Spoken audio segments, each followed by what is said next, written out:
And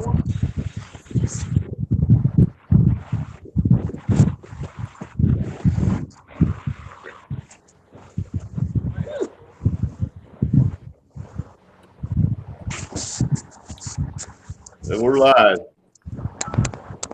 Ribbit, ribbit. I chose my amphibian.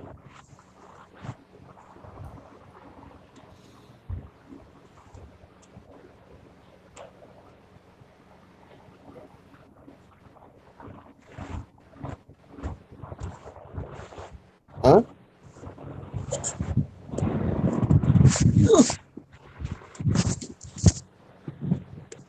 Hey, Greg, you said that one got 32 hours a few times.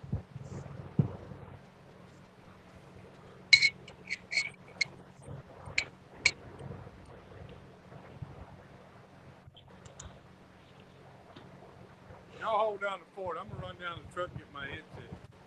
Okay.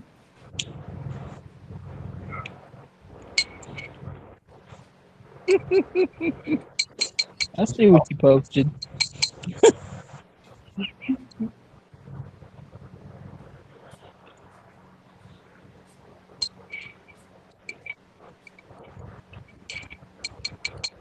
Now, is the catfish an amphibian? No, they can be amphibious because they can leave the water and be fine and then come back in and be fine.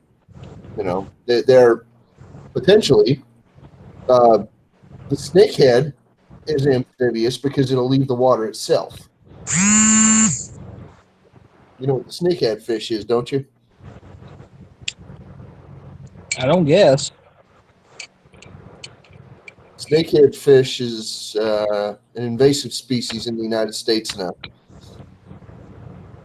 The fry are bright red, and they stay that way for, a month or two. And then when they get to, if they have no natural predators, they'll take over whatever piece of water they inhabit. Wow. And they'll eat just about every damn thing in there. And if there's nothing else to eat except for themselves, they'll eat each other. They are survivors, and they will get up out on land and shooting their way with their fins to another parcel of water to go look for food. They are the epitome of one of the ultimate survivor fish. Pretty crazy. Thank you for the day. I was going to go and get me some. If I could find them, because they were really cool. And I remember my uncle had a snakehead fish when I was a kid. I used to go over to the tank and just like every little kid taps on the tank. Well, anyway. Yeah, that's a scary looking fish. It bit. Okay, there was a snakehead fish in there, and he had put a pike in there with it, and it bit the pike in half. just saying. Didn't even eat it; just bit it in half because he didn't like the way he was looking at him or something. I don't know. Fish aggression. Wow. I like fish a lot. I used to have aquariums all over my house. That's crazy. Well, I mean, what else are you going to do with a kitchen or a dining room that you don't eat in? No dining area.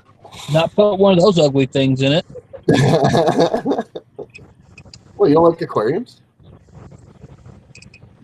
No, I don't like the fish. Oh. They ain't got nothing to do with the aquarium. Oh. That's an ugly fish. Yeah, it sure is. It sure freaking is. Oh, my goodness. That's about like the, what are those, the fish with the pointy snouts, gars. They're useless. Hey, but at least the gar is native to this area. You know, it's a throwback to another era, of course. Yeah, it's like super old style of fish, but no, it's at least a creature that was here originally. Snakehead is from Asia. Stupid fish. I don't know. I'm particularly fond of angelfish, Jack Dempsey's, Pacu, and keyhole cichlids. I like quite a bit as well. I like gouramis too, but I like me some keyhole cichlids. Almost. Hello, what's going on? Hi, Jimmy. How you doing? What's up, Jimmy?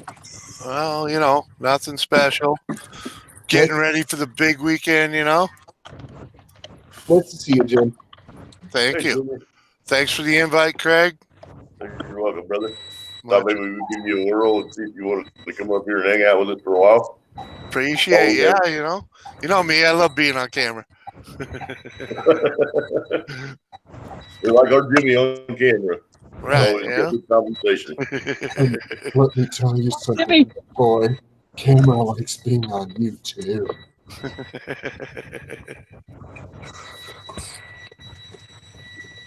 Are you playing with an RC car? RC, no, not really. Sure sounds like it. Yeah. Like they're like almost on the throttle, like they're just on the very edge of the throttle. Oh, I hear it now. Yeah. Oh, I'm in my, Oh, okay. I'm in my truck. I was gonna say, please somebody be playing with the RC truck. Yeah, that would be awesome. Anyway, He's playing with his big RC truck. sure, no problem.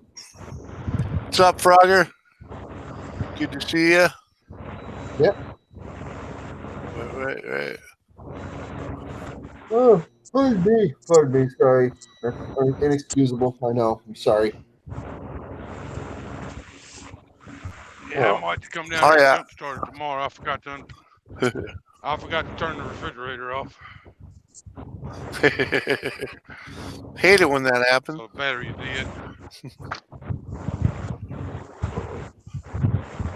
Oh yeah, Joe, I know you well, that's for sure. Welcome to Small Engine Nation. I'm eating sausage links. Actually, more specifically, the hot links. The red one. There you go. Got like a half a dozen of them, right? Mm-hmm. All right. Sounds good to me. I'm eating everything in the house right now. Starving to death. I've been there. Luckily, I don't eat like that no more, though. Matt has to because all he does is work his tail off. Well, yeah, that's what I did when I worked my tail off, You barely eat all day long, you nibble on this or that, and then you come home and eat 3 meals. Oh If no! anybody ever my tells y'all tail. Uncle Sam never sleeps, bullshit. He's laying down on the job. Yeah.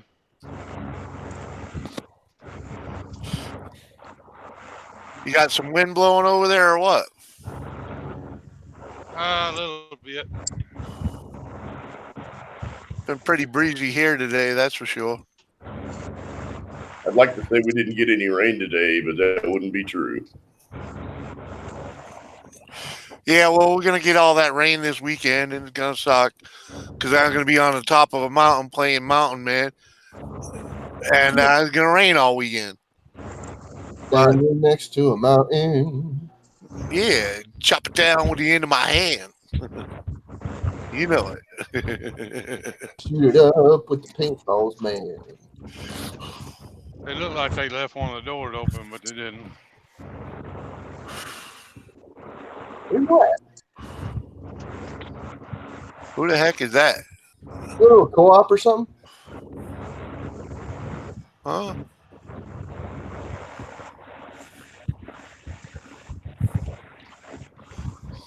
Don't tell me you don't have a co-op in Texas. I know there is. Still want some of my coffee?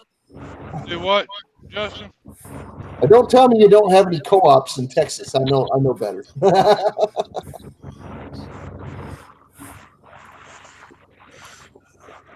Look, he's magic. That gate's opening by itself.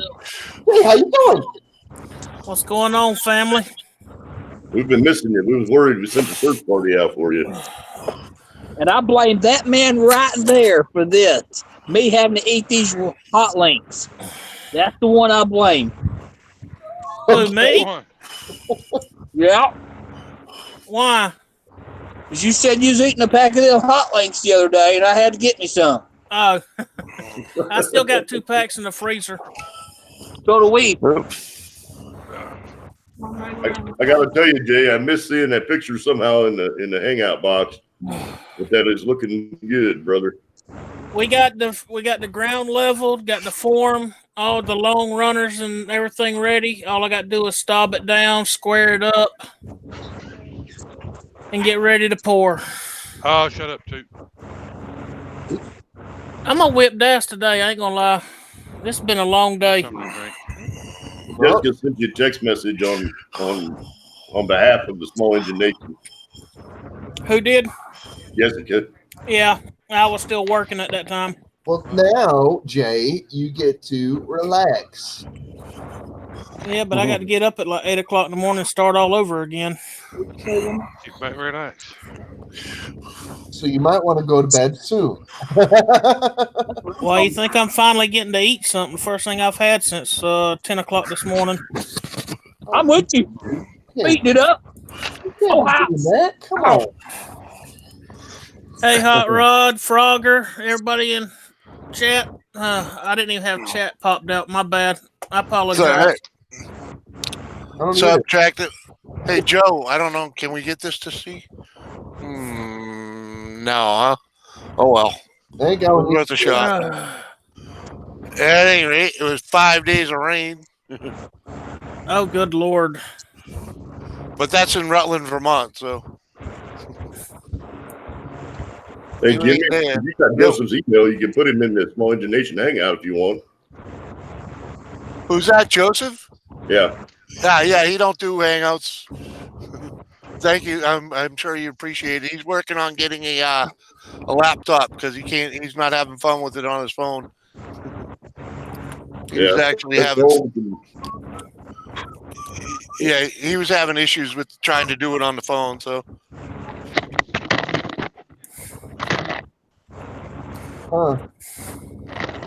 There are 2 people on my friends list right that I'm subscribed to that no longer exist. All right.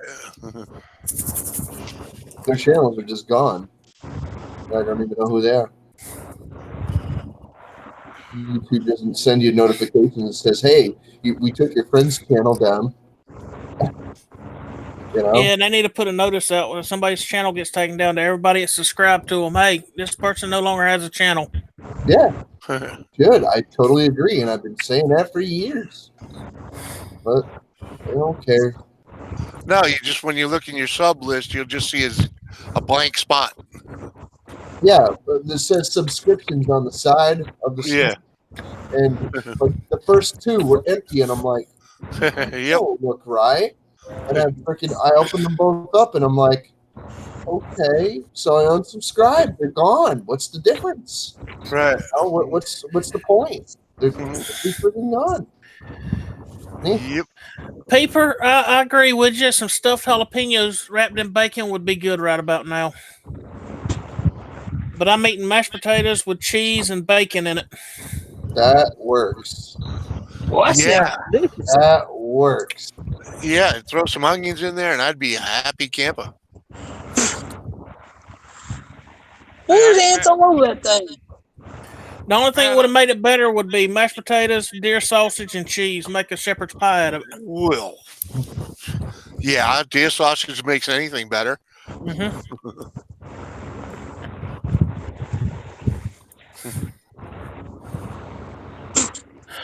Matt, I got a question for you. Somebody Matt. talking to me? Yep, Stacy is. Yes. Got any experience with these? Hang on, I gotta turn my camera around. How about turning it on? Do what now? Okay. You got any experience with these? Do I? Yes. Yeah. What are you using it on? Huh. The race mower? Yeah, they do pretty good. They flow really good as long as you keep them old. They do good in the dirt. You just have to clean it more often. Yeah, buddy, yeah. Which I know you're going to be running on dirt. Yeah. They do real good. They filter it out. Just keep it old. If they have a sock that goes over those two, Matt. Yes. That's what I need is the sock. Yeah, you can get the socks at AutoZone, I know for sure. You probably get them at O'Reilly's and Advance as well. If they sell the filters, they should sell the socks. All right. I know my AutoZone does. Yeah, I got it at AutoZone. Yesterday. Yeah. Oh, fun Hey, time. Crystal. Hi, Crystal. Chris's back hurts today. Oh, I hear That that. ain't no good. Yeah, that ain't no good at all. But I hope that her throat is feeling I better. went to the store yesterday, and there was a very heavy bag of groceries. And it hurt her back. Ouch. Right. Hate it when that happens. So I rubbed it back for a little bit. Right. I got an ice pack on mine right now. Well, Yeah. nice pack. I'd use it, but we lost the last one. I don't know what the hell happened to it. I had money to get more, but I haven't got any more yet. Yeah. I got an ice pack in the refrigerator, but Right. it comes in a round thing with a red lid on it.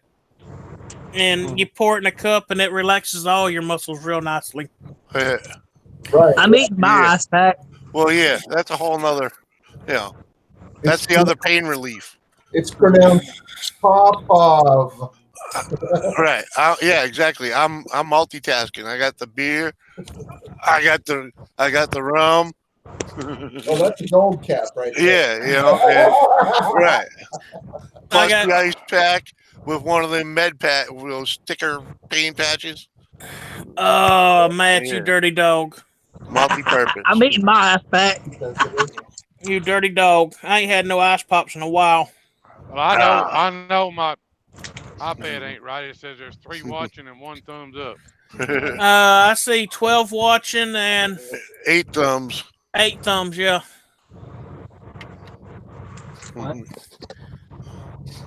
Oh, man, this has been a day. You might want to refresh. Yeah, that fruit pad must be giving you an issue. Yeah. Damn fruit products.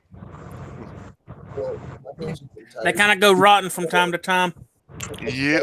On you, but I'm using my elbow. Put your back into it, boy. Well, no, my fingers got tired. My hands are numb from rubbing The it. knuckles, man. Use the knuckles. Put popsicles on it. Yeah, we don't want to talk about things like 14-inch in diameter pork tenderloin or none of that kind of stuff. Uh-huh. God damn it, y'all quit. I'm getting hungry. Are you gonna? And I'm getting hungry again. Jeez, man. Come I on. got a beef tenderloin in the fridge now. I Hey, got a Greg. 22-pound Boston butt in the freezer. I'm going to lay out and cook on the smoker, I think, next weekend. Oh, Did yeah. I show you this? Lucky I'm a sadist. We got battery pack. Oh, it's a Dremel tool. Shaft-driven Dremel Oh tool. yeah. I've seen that. Battery operated. That thing is just ridiculous. That looks Right. awesome. That thing is Stacy, if you get tired of it, you can send it to my house and I'll take care of it for you. Right. You won't like that at all, Stacy. You might as well send it to somebody else. Yeah. Yeah. Might as well just send it up here to New Hampshire for me, man. I'll take good care of it. It's I don't probably know where he gets ideas like that, but whoever gives him those ideas, stop. it's probably Stop doing it right now. Go tell him to go out and buy green tools. Hey, did you ever get them 9 amp hour batteries, Stacy? No, he got the 3 amp hour twin pack and the free saw. I ordered the 9 amp hour batteries, and the place I ordered them from said that they were back ordered, so I just canceled the order. No sense paying them and not getting your product for a long time, huh? No more than I'm at home. You know, I'd rather just go to Home Depot and pick it up myself. Yeah.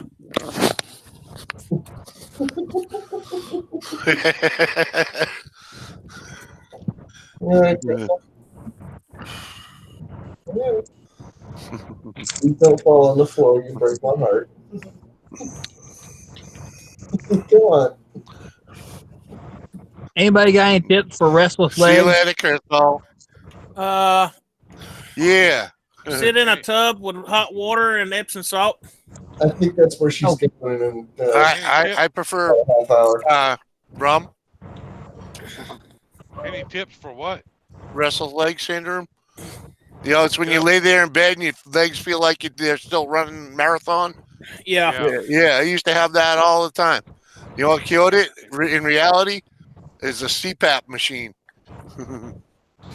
My friend had that, and he couldn't figure out what to do. He had been for multiple sleep studies, and he quit drinking coffee. He quit smoking cigarettes. He cut out all sugars, including food sugars. Yeah. He stopped drinking liquor. He stopped doing everything that could affect his anxiety, and nothing helped. Nothing helped. Yeah. So his wife asked him one day, well, where the hell are you running to anyway? It better not be trying to run away from me.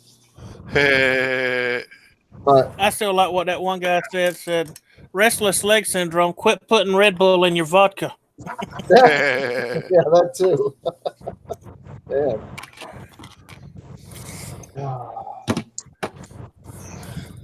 No, it might just be a lack of oxygen because that creates its own kind of anxiety as well. Well, yeah, that was part of my problem too. Even when you're sleeping. Well, that was the thing. You know, I wasn't breathing right, sleeping, and I wasn't sleeping. I was waking up 38 times an hour. Somebody just went for one and they said 100 and something. Yeah, that's crazy, man. Yeah, that's real bad. That's no sleep at all. Stupid.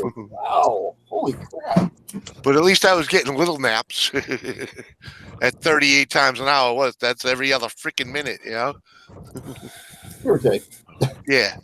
It's like, no. Now I sleep like a baby and that restless syndrome shit's gone. Shut up. I can't sleep with that CPAP machine on. Yeah, it took me a while to learn how to do it, but I can't lay down and sleep with it. I've tried and tried and tried. I can breathe with the machine on, no problem, and all that stuff. Be so tired I can't hold my eyes open. Put that thing on, lay down. I can't sleep. Take it off. Within 5 minutes, I'm done, gone. I don't know. You might want to try a different mask or something. What's up, Antonio? I think I'm going to have to try it sitting in a chair, try to sleep with it. Well, you know, the the first couple nights I did it, I slept in the recliner. I sleep in a recliner anyway. What's going on, Antonio? Antonio, how you doing? Hi, Antonio. Right. I Damn. missed everything today. I even missed Tater's live stream. He's probably going to be mad. I did too. I did. Well, you were missed. I didn't miss it this time. I was dealing with some issues. No. You know what time I realized I missed it? You guys usually don't see me in there, do you? At about 8:45. I was like, what time is it? They said it's 8:45. I'm like, oh, I missed Tater's stream. I decided to fire one up, and then I realized, oh shit, tonight is Tater's night. And I looked at the time and went back and looked at my notifications, and I never got a notification for him, but I assumed he either didn't do one or he was already done. Did he say he fired one up? I don't see it. He's not burning one down. He's just firing up the screen. Jeez. Hey, I ain't above sparking one up. That, you know. Whatever.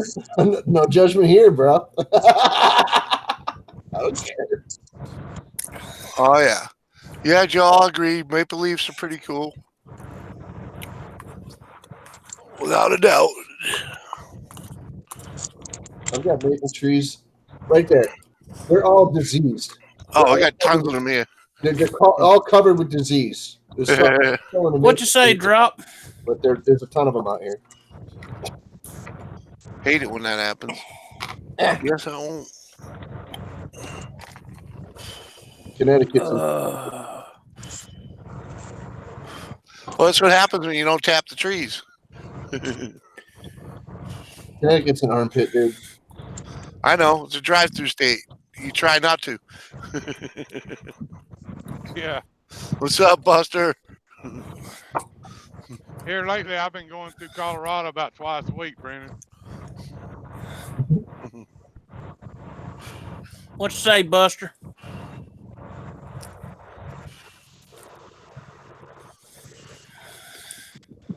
Oh man. Ah, You know, they got those recliner. They get those recliner beds now. It's not one of the Craftmatic adjustable ones or nothing. It's not a hospital bed. It's an actual bed that reclines like a recliner. huh. Have not seen that. But I can sleep damn good in my recliner. Well, they also have recliners that sleep like a bed too. You know, Mhm. so I mean, whatever. Yeah, I had one, but I bought it at Sam's Club and it didn't last. It's like yours. It ripped the handle right out of it. Yeah. Bob's Discount Furniture. Huh. That's basically what it is. I wonder why do they call it discount? Yeah, because it's discounted quality. Discount against my taxes? Mhm.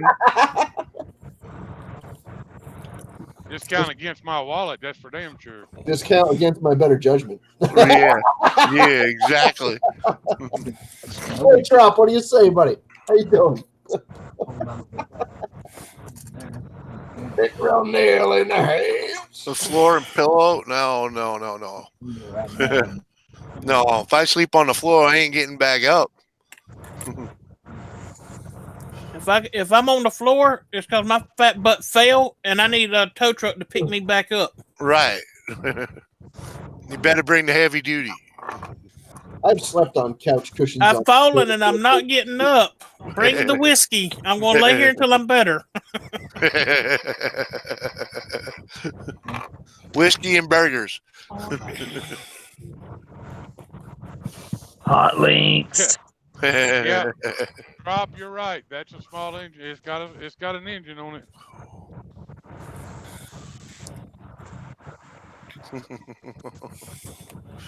Buster Tim, how you doing? I don't know. How if I you know that doing? guy, but I'm saying hi. You don't know Buster Tim? Nope, I don't. He's been around. I'm sure, but I don't know everybody. Well, I'm just saying, he's been around. Buster been around. What's up there? I'm just saying hi. You look so bad. I got a friend of mine that opened a machine shop in Tomball, which is about 15 minutes from here.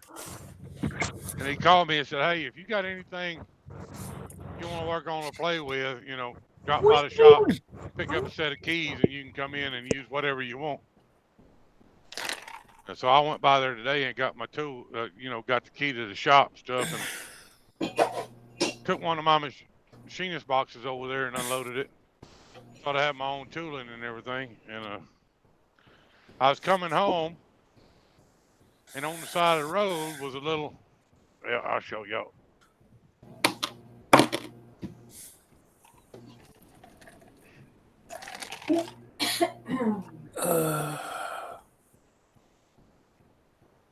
A little edger.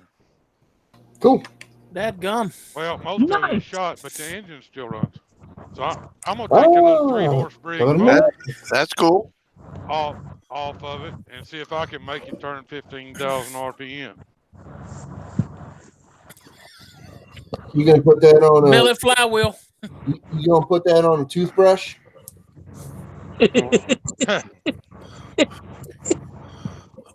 I'm thinking that No, thing's got the no, makings no. of a.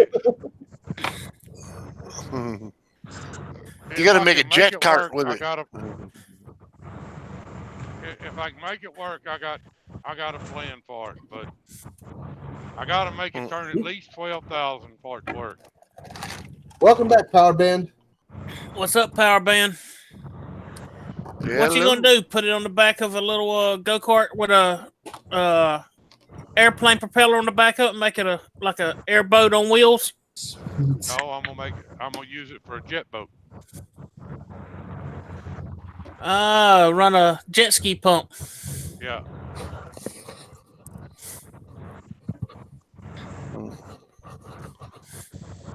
Thanks, buddy. Are you okay? Good night, everyone. Have a good one there, Matt. Good night, bro. All right. Night. Bud. Thanks for coming. I designed a rod in a crank configuration years ago, and I still have some of those parts around here.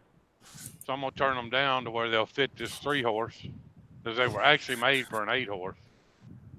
So I'm gonna turn them down to where they'll fit this 3-horse, and I'm gonna put it all together. And I talked to a guy over at Iski Cam, and he told me to let him know what I wanted to do, and I could send him the block, and he would custom build me a camshaft for it. Mm. I'll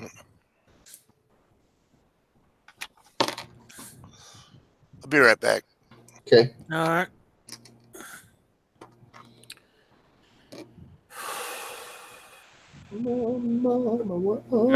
Crazy now. Buster, there's no racing motors around here. Racing mowers. What's that? Have y'all ever seen my green one? My little green one? I think I've seen it once or twice, but it was so daggum dark you couldn't really make it out too well. You guys ever remember seeing those rubber bands that they used to have for those exercise hills? Absolutely. Yeah. Who the hell are you all? I'd No, go ahead. I'm sorry. like to get me a prop and use one of those rubber bands and wind that rubber band up tight and see how far it would send that prop. Oh, okay. Hey, James Cox, how you doing? Hey, James, how you doing, brother? How's it going, James? It's There's your Itchy. birthday. Hey. We got There's itchy. Itchy. Oh, my. Get everybody in here. Yeah, man, that's awesome. Heck yeah.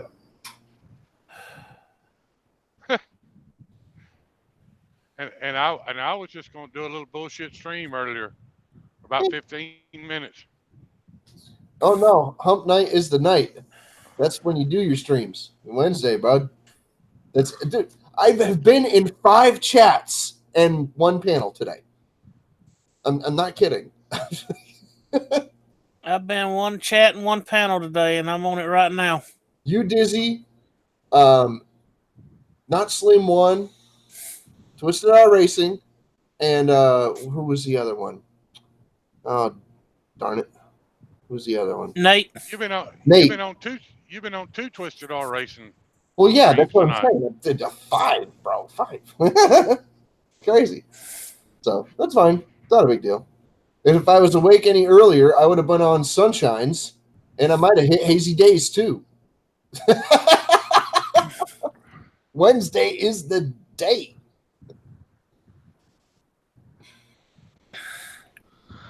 Friday is usually when I'm real busy with the live streams.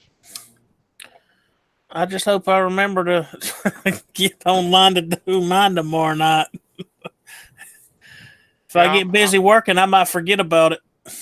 I may If you not get get. I'm busy. probably not gonna get to do one Friday night because we're gonna be up there doing that music video thing. Well, yeah, if you guys are busy, do what you have to do. YouTube is extracurricular.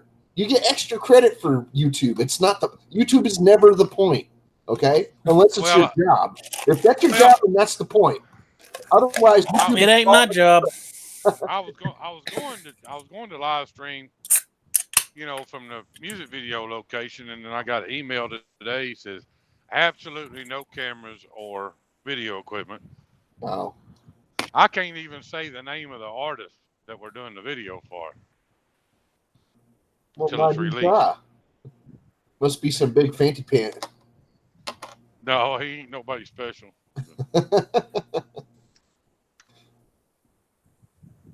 They're paying our club to do the bring the mowers out there and stuff and put on a show. So Okay, that's cool though. That sounds If- great. That sounds fun, actually. if the club wasn't getting paid, I'd say screw you and video it anyway. But I hear you, Kathy.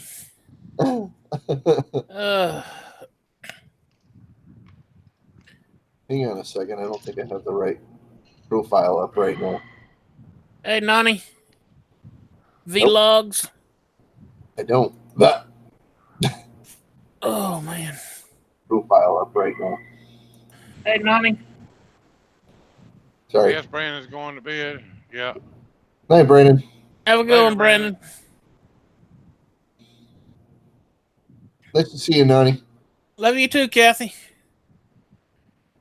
But if I get out there working and all, as much as I can get done while I got help, I'm going to get done on that form. Crack Heck the whip, man. Crack the whip.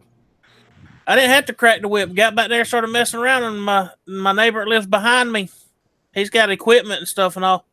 Me and him started talking. He's like, "What you doing?" I said, "Getting ready to pour a concrete slab." He said, "Yep, I'm fixing to do the same thing off the back of my shop." Started looking. He's got all his laid out and all, and he's got a guy doing his for him. Sweet. He's like, "Where you putting it at?" And I showed him. He says, "You got some high spots and all in there." I'm like, "Yeah." He said, "Lay out your form like you want to do it and leave one end off of it." And he said, "I'll bring the box blade over and we'll level this out." Okay. So we laid out, got the pieces put together, laid them out and all, and he come over there and worked with that tractor for about 30 minutes and got it leveled out flat. And I'm like, ooh. Nice. There you Now I go. just got to level the form, do a little finalizing, dig the little trench around the edge,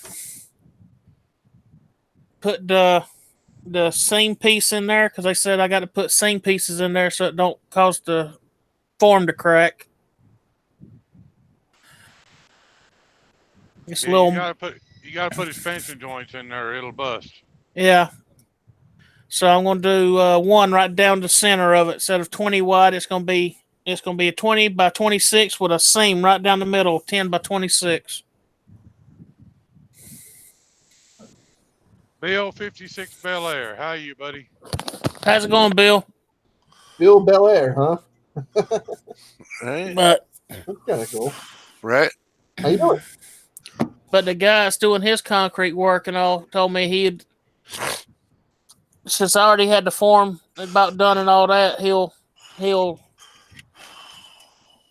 come when they start to pour the concrete, level it all out, finish it and everything for $500. Oh, So I'm fixing to do some figuring and finagling and all, see if I can't come up with the money and get him to come help me finish it when I start to pour it. That'll be awesome, Jay. I'm glad Right. you did that. Once the slab's done, you can work on the rest of it when you want to. Yep, I can take that little by little and do it the way I want it. oh yeah. Hey, Gaffa. What's up, buddy? What's you say, What's up, Gaffa? Gaffa? Jaffa Haynes, how you doing? Good to see you.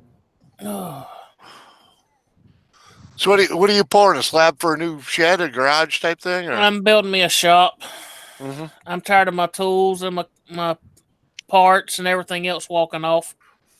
Little gremlins like to haul stuff off from my house. Oh, yeah, I understand that.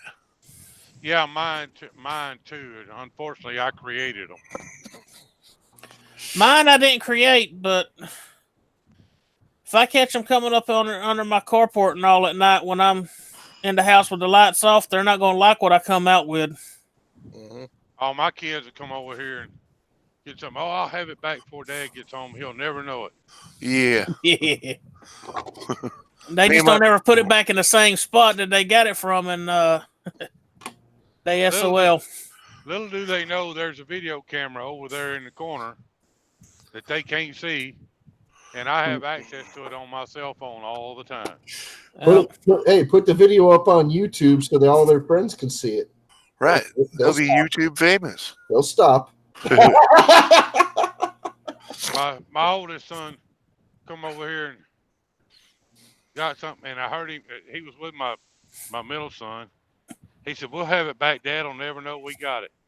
And they got back in the truck, and I called him. I said, "Hey, go put my damn impact back in my toolbox." How did you know we had it? I said, "I just know I'm smart. Go put my impact back." Well, we need to use it. I said, "Are you asking me to use it?" "Well, no, we just went over. I said, "Then put it back." A few minutes later, my middle son called me and said, "Dad, I really need to use your impact." I said, "Are you asking?" He said, "Yes, sir." I said, "Okay, you can use it now."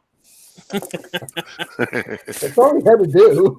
Right. See, I wouldn't mind if somebody says, "Hey, can I borrow this?" I'll let them borrow anything, as long as they bring it back. Mm-hmm. But when They're people not just broken. walk up and grab the stuff and walk off with it, no. Mm-mm. You know, I do carry a knife in my pocket all the time.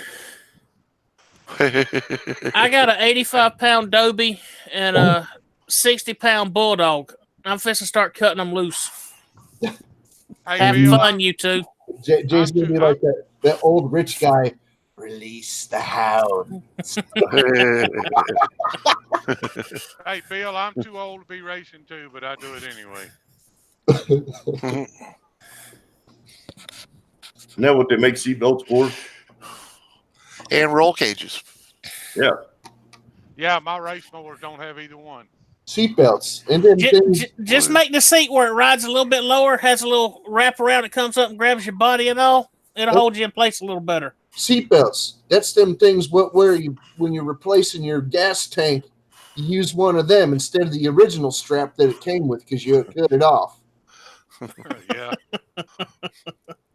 Sometimes you just have to do whatever gets you down the street, Justin. It's not a permanent fix, but sometimes. Seatbelts, ain't that thing they keep shoving down under the back seat so nobody has to feel it sticking in their butt?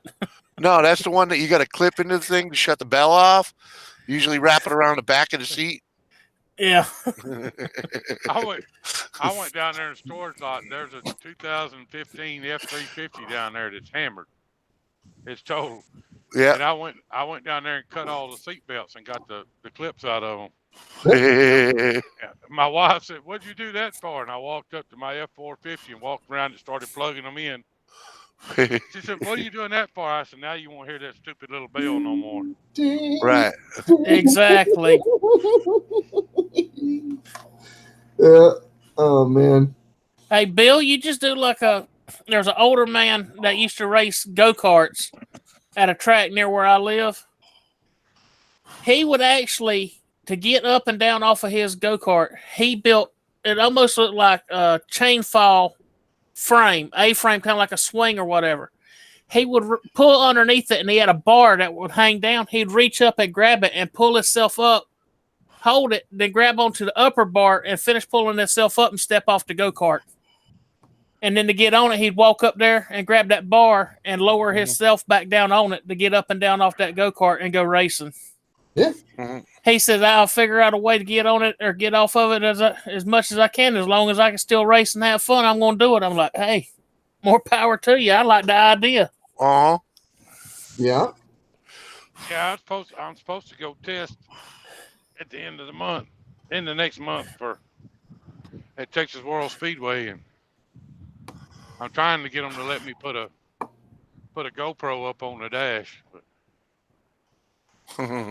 they may not let me. Well, you could cut it in under the hood where they can't see it. No, they're all over there. I'm testing these cars for somebody else. Oh, all right. They won't let you put it on the helmet. No. Rats. They don't want nobody to know what's going on with testing purposes. Yeah, all right.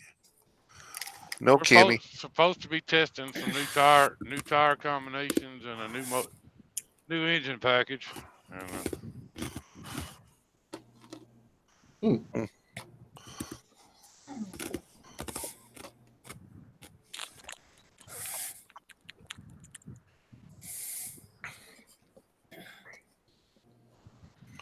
Oh lordy, I hear that. I got really. I'm starting to run downhill real quick.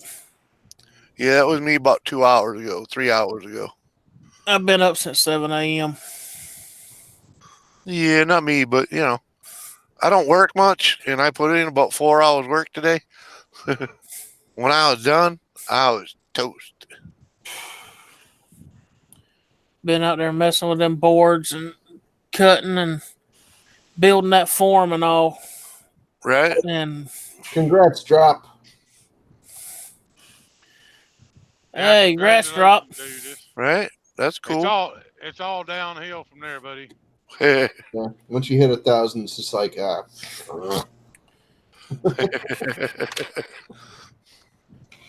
I'm getting there slowly but surely. I didn't think I would ever even hit 100. Never mind. I've got 20. I've got over 2,100 now. So Right? I think I got 263, and I ain't worried about building it no bigger. okay. Oh, good. I'm I don't around care 13. about subscriber count. I mean, if people want to watch. Right. Go on, go read a book. I'm not really trying to build mine. 1360, I think. You know, mine just grows kind of naturally because of me being around, you know, and I like hanging around doing this, you know. Yeah, I'll be glad to get that shop built and all, and start videotaping some builds to where I can actually set up cameras in different places and leave them there. have room to actually move without having to move the camera out of the way, walk around, move the camera back, reset it. Yeah, I think that's why I don't do a lot of that type of stuff in the garage, you know. Well, I'm having to do it under a carport on a sand. We ain't even got a concrete carport. Yeah. Right? No, thank you. I'm like,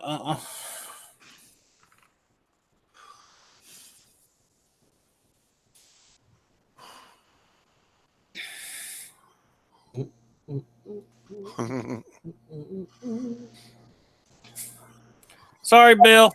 Right. That's one habit. When I got ice, that's the one bad habit I got is I'll start crunching it. I can sit there and crunch ice all day long and not even worry about eating. Won't even think about it. As long as I got a cup of ice on all day long. My grandmother used to do that. I don't know why. What, crunch ice? She would sit there and crunch ice all. Yeah. Some people enjoy it. Just like chewing the back of a pen, you know. I've watched too many people chew on the end of a daggum pen, and next thing you know, their mouths turn blue. Dude, okay, yeah. You got to choose. You got to choose the right pen. No. I used to have freaking. You know how you get rid of that freaking habit? Get yourself a fountain pen. You'll never do it again. You make that mistake once, and you're like vomiting. Yeah. Lots of blue. You'll never do it again. Anyway, the disgusting thing about that pen cap thing, usually doesn't bother me, but for some reason, I immediately thought back to this teacher that I had in 7th grade, who had a very full cup of pens on her desk. Okay, and she would let you borrow a pen whenever you wanted. You could even take the pen, and she would not care. I found out why. Because she chewed the hell out of them. No. We knew she chewed the hell out of her pens. Yeah. I also caught her several times doing one of these. Digging in her ear with it? Like way up in the freaking nostril, dude. And then right after, I'm like... So she's a booger eating.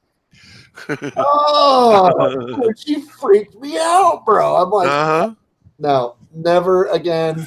Right. Oh my god, no. Yeah, that might. This girl that hated my guts in class, she got mad at me when I freaking tried to freaking tell people about it. She's like, you're this and that and this and that. I'm like, no, I'm serious. Please forgive me. I just want you to know so that you don't get grossed out and you don't not doing something disgusting. She's standing there Right. on one of the pens. I'm like, I gotta go. So a couple of days later, I pointed out to her. I'm like, and she wouldn't freaking pay attention to me. So I pushed her book off of her desk.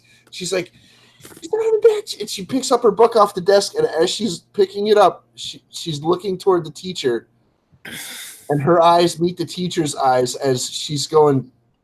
Uh-huh. And the girl is just like,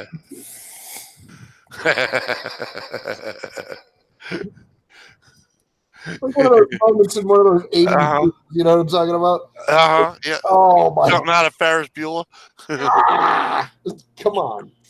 Anyway, yeah, no.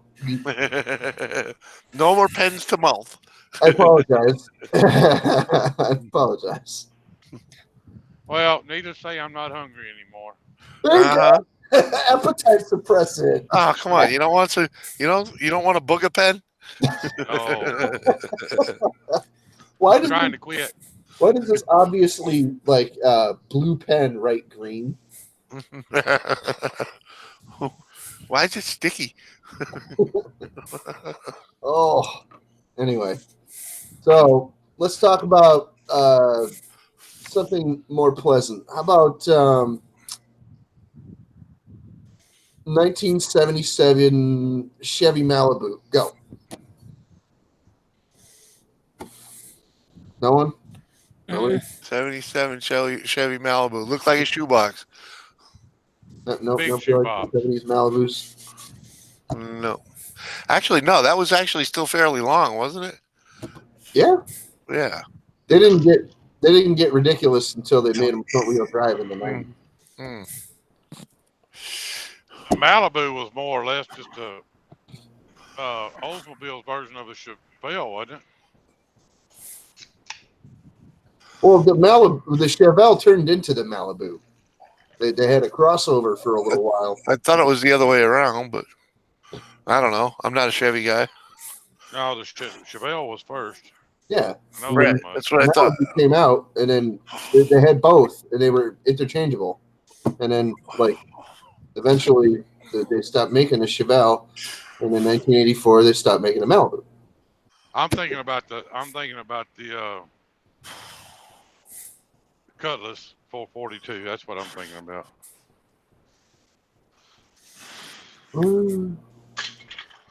Yeah, the Cutlass, the Malibu, Chevelle, they're all kind of the same car, weren't they? Pretty Yeah, close. just a little bit of difference in the front end. Right. Like I was a big Grand Prix guy, and the only thing different than that and the Monte Carlo was the taillights. And a 70 model Buick Skylark is basically a Nova with a modified front. Right. Yeah, Nova's pretty much the same thing. Yeah. Because a buddy of mine had a 70 model Buick Skylark with a 455 in it. That car would fly. I'll be back. I'm gonna go check on Crystal. Yeah, do what you gotta do. We'll make sure she's not dying. Bring ice. Yeah, I'll be back in just a second too.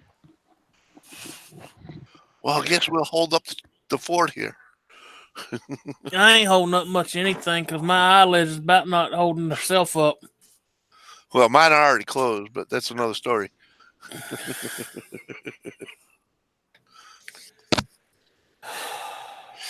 My second car was a 71 Le Mans. Nice.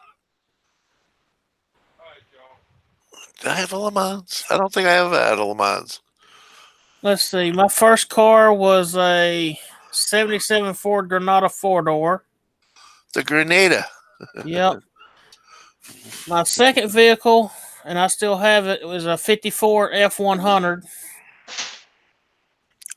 You still have that? Nice. Yep, 1954 F100. Yep. Fuck yeah. That was my first pickup truck. Was a 76 F100. And then I've had numerous Mustangs, Mustang drag cars. Had a 67 Mercury Cougar XR7. Nice.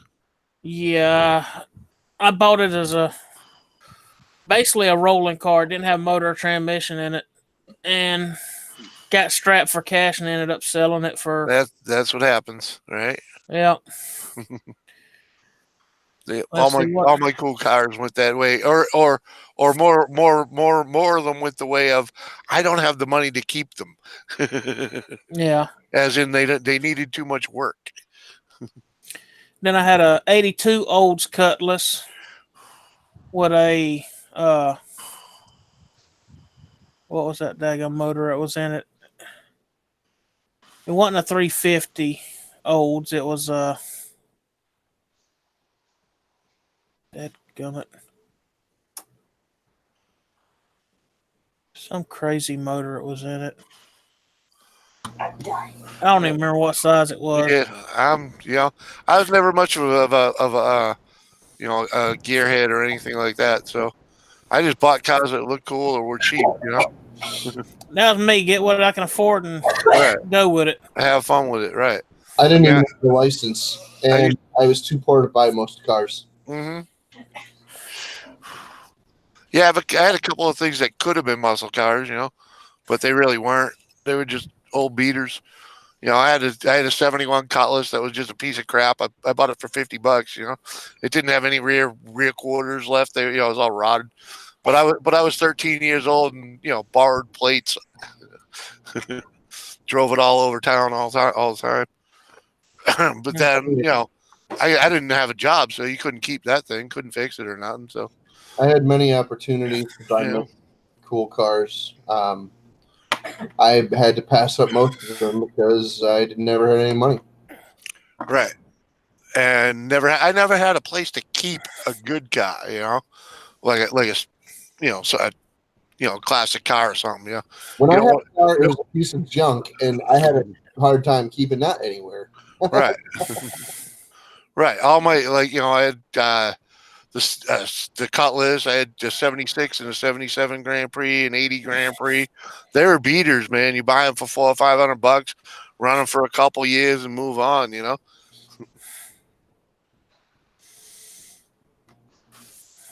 Up in y'all's area, you pretty much take the motor and transmission out, get a new body, and put it down in it, keep running. Well, bodies don't come around easy up here. Yeah, They're all they're rusted usually and rusted rotted. out. Yeah. That's why you go south and find a better vehicle and then carry them up there and fix No, them that's up. why you just buy another $400 beater. Yeah, and up here, Yeah. you just buy a $400 beater, and it looks okay. It's got good paint on it, and the interior's okay, and it runs fine. Why is it only $400? Oh, it needs floors. Like Yeah. whole floor. Or yeah, I've had a couple of those. I had a Chevy Chevette. I forget what year, but it was an old Chevette. That was basically a Flintstone mobile, man. Well, the easiest way to fix that is when you get a new car, do like a buddy of mine done that lived up there. He had pieces of PVC pipe capped on one end, water hose hooked to the other with little holes and all, with a valve. He'd pull up over it every day, spray the underside down to get all the salt and stuff off, then pull in. Car lasts forever. There's ways to do that without a doubt. Nowadays we're doing oil treating, and that seems to work pretty good. Oh yeah, about a dozen cans of rubberized undercoating will save your car most times. yeah, but sometimes it just traps moisture. No, rubberized undercoating. I know Get all the moisture out of the way, and Hey, North. it'll Coffee. stick right to it, and you'll be fine. Just make sure that you try not to cover up too much rust. You get down to the metal, and Oh yeah, I know what you're saying. then freaking get that rubberized undercoating everywhere. That's what they did to the back end of my aunt's Malibu after an accident, and when she sold it, the best part of the car was the rear end. Right. Oh, I understand. It's like that Polar 15, man. That stuff. You put that on, it just locks up, whatever's in there, and it ain't rusted no more. But it's expensive, $40 a quart. North Fork Lures. How you doing? Oh, hello. And Coffee coffee music. music. Hello. Twisted's busy at the moment. We're trying to hold up the chat. Cheers. Hello. Twisted is busy at the moment. Please leave a message at the middle.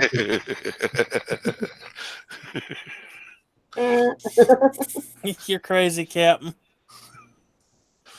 No, that was actually good timing. He had a good one going the other night. It was me and Captain and Craig, and I don't remember who else, just on a hangout one night. And man, he just kept doing them sound like answering things, and I was like, oh man. It's crazy. He was coming up with all kinds of crazy stuff that night. I wish I could have recorded it. I give Captain the kudos because the hardest thing for me is not dropping a lot of F-bombs in this place, and keeping it clean for the family. You know what I mean? It's like yeah. So it's good to have someone that's actually quick and not as vocal as I could be. Well, y'all, it's after midnight here. I think I'm fixing to get off of here and All right, bro. get ready for bed. I'm glad you dropped in, Jay. We were worried about you. Wasn't no sense in worrying. I was working. I knew you were. I was overdoing it's what I was doing. Well, that's what worries me, is you overdoing it. At least it wasn't that bad hot this afternoon. It cooled off after about 2:30 or 3. It started cooling off for some reason. Welcome back, Hot Rod. It's But, freaking hot here. I'm waiting on some heat. I still got the heat running in the house. We've had the AC running pretty much nonstop for a while. Drop, I'm not into men in bikinis.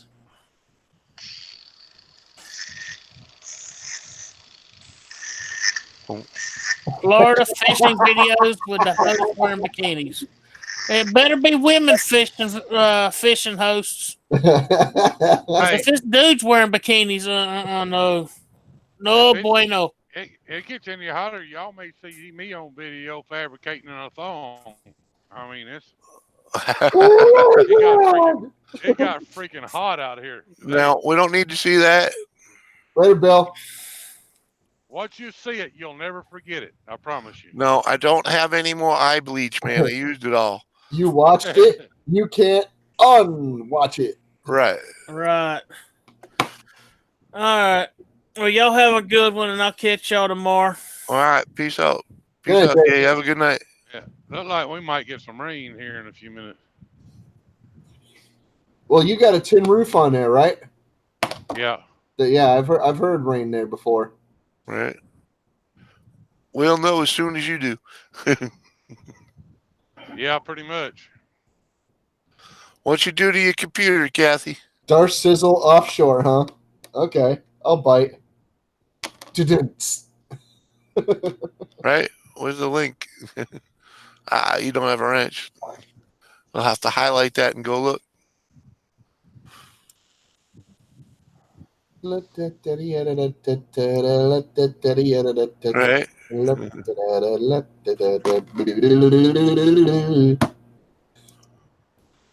Watch this be one of them things you can't unsee.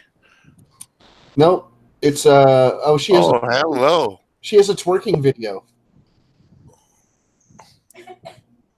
She's pretty bubbly, that's for sure.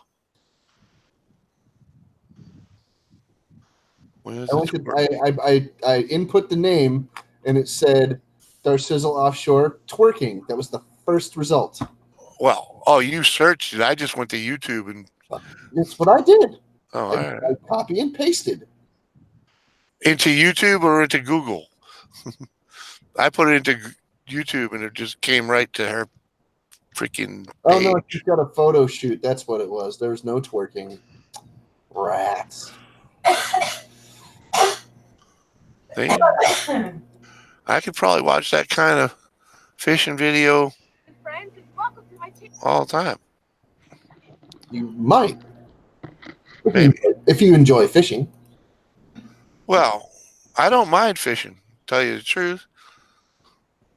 A lot of the fishing videos that I watch could use some help.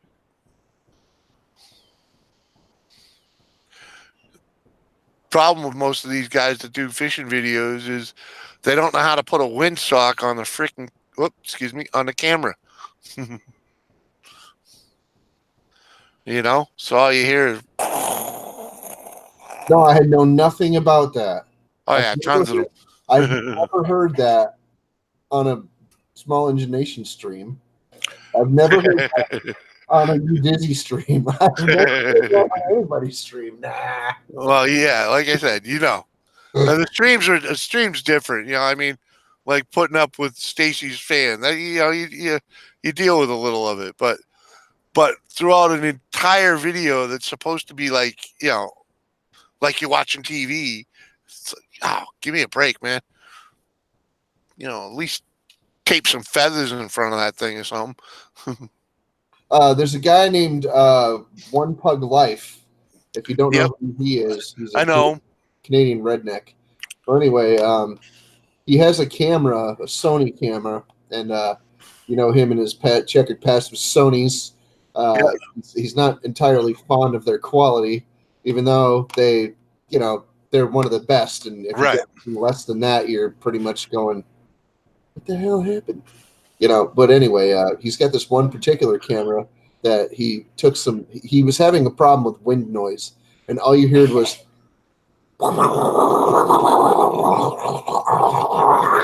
and you could barely hear him talk at all. So he's like, yeah, I can't use that camera. It's stupid. You know, I'm outside all the time, you know, especially right now, and there's just a crazy amount of freaking wind noise because it's breezy this season. So whatever. Yeah. So what he did was he took some fake fur from like a teddy bear or something and glued it to the microphone hole on the camera. Yep. That's all you gotta do. It cuts down a little, but it doesn't do everything. Right. But think if you use something a little more proper, you know? I mean, the dead cat is not that expensive. The dead cat? That's what they call them. That's what they call them. The thing you put over the like microphones when you have an external microphone. It's called it's called the dead cat. Yeah, Tom Green had one of those on the side of the road one time.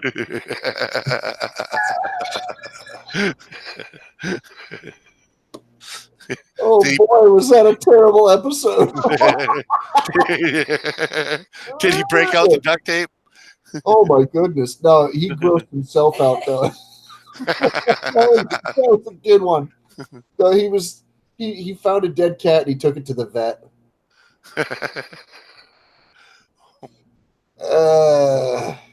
Anyway. Yeah. He took a dead cat to the vet. That's all you have to say. I was doing it on purpose, just as a prank, you know, just to be an ass. So don't do that, dude. Come on. Just probably not the best thing to do. Yeah, stop doing that. But he grossed himself out when he was procuring it from its last area that it would ever be. Anyway.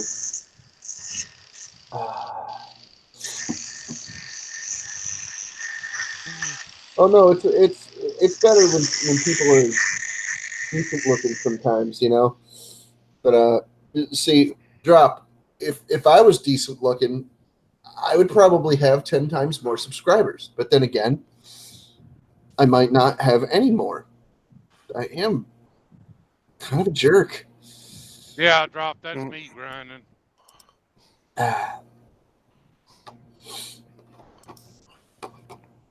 I'm cutting some pins off for some things that I'm working on. What are you cutting off? Pins. Pins. All right. I got you. Pins. Okay. See, this was on here, and it was too long, so I cut them off. What is them, shear pins or something?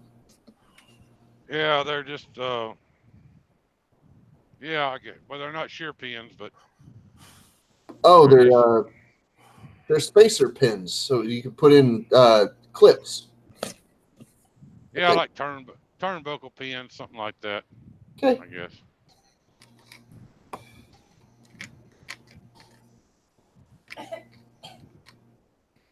Sweet. Awesome. Oh, drop. You're not talking about that, are you? You want to talk? You got to do this first. That's funny. I've been known to do this before. I'm gonna send one of these to everybody. So if they want to talk, they just got to go like this first.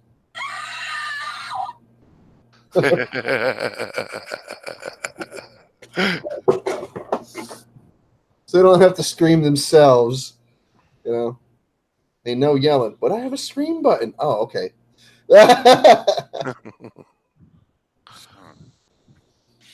Oh, yeah. Yeah, it felt like I had a scream the other night on my stream. You freaking guys didn't tell me my mic was off. That was horrible. I didn't even notice either, buddy. Oh man. I didn't Are you see talking your- about the one I didn't was even in? see your mouth move. Yeah. I thought you were just letting us go. No, man, I was trying to say hi to half a dozen people at least. Yeah, Stacy, it was that stream. Earlier on in that stream, you know, my microphone has a stupid button right here that gets bumped, you know, and I didn't know it was off. So, like, you know, I don't know. I thought they were just talking over me and stuff, you know. You were muted when I came in. Well, all right. Well, that's what my point. I was muted, and I had no clue I was muted. I thought y'all were just being rude and talking over me, and I was getting all upset. Yeah, and then Gap is like, "Hey, did you fix your microphone yet?" yes, I noticed that drop. A lot of people, when they become intoxicated, they grow hard of hearing. Mm-hmm. They can't hear nothing. I understand. I know. Yeah, half a dozen is a little better, you know. When you get a full house, it can get pretty rowdy. I'm not saying it's not a good time, but it can get loud. Hey, Jimmy, you forgot to do this. Oh, sorry. We better quit that. YouTube will be wanting to take my shit down. What? Take this down? I don't know. They've never taken any of my videos down for that. Well, are they? I don't know. Never mind. It's not like I try to hide it either. Right? I Oh mean- yeah, you definitely do it at the end of your video, all your videos, right? Jerk off, jerk out. Yeah. Yeah. Yeah, it's all right though. I mean, I let people cuss on a video and stuff as long as they're not saying anything, you know, that would be potentially, you know, like potentially detrimental, you know. As long as they're not dropping F-bombs ever. Well, yeah, as I'm long as they're okay not with it. being racist or they're not, you know, like being like really, really crazy, like threatening or anything. I really don't care what people say on my stream. It doesn't really matter. I mean, Hey, Justin, just so you know, like you're blacked out right now. oh well, whatever. I'll tell you this: that the first time I had any guests on my stream, it was you, Dizzy, and MD Outdoors. Oh Yeah. boy. And he was in there as Moose Knuckle for a little bit. So, That moose knuckle mean- thing he does is freaking hilarious. I mean, come It on is. now. Come on. It is. He's hilarious. Come on. And those guys tore me up. Like, real bad. I bet. Like, really, His- really bad. I was like, wow, this is awesome. Getting berated on your own stream. Dude, they roasted me so bad, bro. It was cool. I didn't care. I was like, sweet. That one got actually pretty good ratings. Any love is good love. Okay, cool. People liked it. All right. I Uh-huh. mean, it's good. I mean, I really don't care too much about, thumbs up or anything like that. But no, people said that they enjoyed it. People actually said that they did, Uh-huh. Yep. not giving thumbs up or whatever. And I'm like, well, that's good. That's good. I like the actual feedback. Right. When people tell me, Yep. Well, it's like I told you the other day when you said you expect when you close the stream, you don't expect anything to happen. I was like, dude, if I like watching you. I like watching you play with those skulls, man. You know? Oh yeah. I mean, some people will go back and watch the playback or whatever, and it's fine. I don't require anyone to though. Well, I don't. You can't require anyone to do anything. Well, no. Yeah. A lot of people expect, like, if you're subscribed to somebody, a lot of time they expect you to watch everything that they do and thumbs up and kiss their ass, and I'm like, Yeah, I don't hang out there. what? No, Yes, You know? I You're on the wrong channel for that shit. Right. Exactly. like, really? Come on, man. I I'll mean, be right back. yep. I I watch it. Man, I don't care about none of that. Right. Yeah, Jeff- okay. Yeah, so you Dizzy and MD came on my channel and freaking talked me up and kissed my ass. Yeah, right. Mhm. Come on, man. They freaking destroyed me.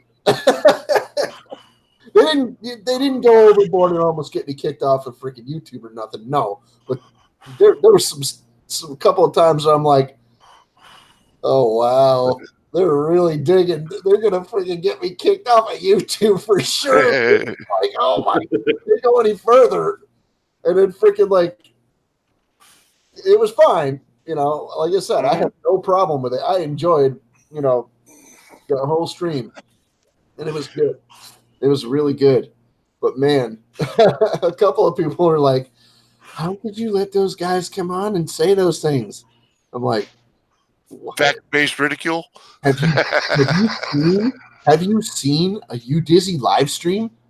Never mind You Dizzy. Have you Right. actually gone into a Hazy Days live stream? Uh-huh. Come on. What do Uh-huh. you I was hooked as soon as I met those guys. come on. Come on. You know what I mean?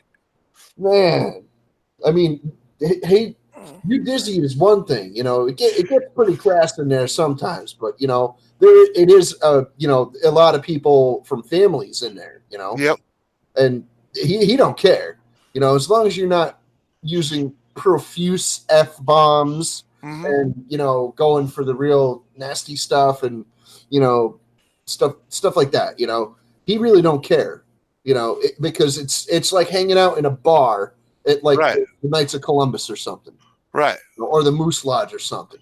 Or, no, maybe not the Moose Lodge. I think the Moose Lodge is a little more upscale, maybe. But I mean, I'm just saying, freaking, it's a nice, relaxed, but still family friendly ish environment, And there's a lot of people on there drinking and stuff like that, and cussing once in a while, and they smoke a little and stuff. Yeah. Well, whatever, I mean, it's just like Saturday afternoon, hanging out with your friends. Everybody, some people, they have a very community minded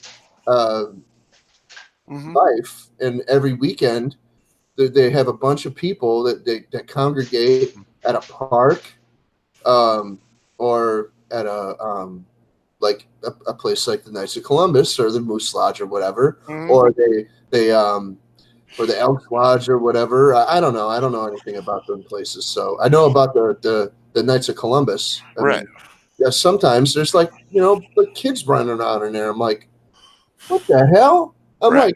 I'm like freaking annihilated, just sitting there like having a great time, and we're roaring, laughing and stuff, smoking cigarettes right in the place.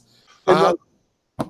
you can't smoke inside in a restaurant or a club in Massachusetts anymore.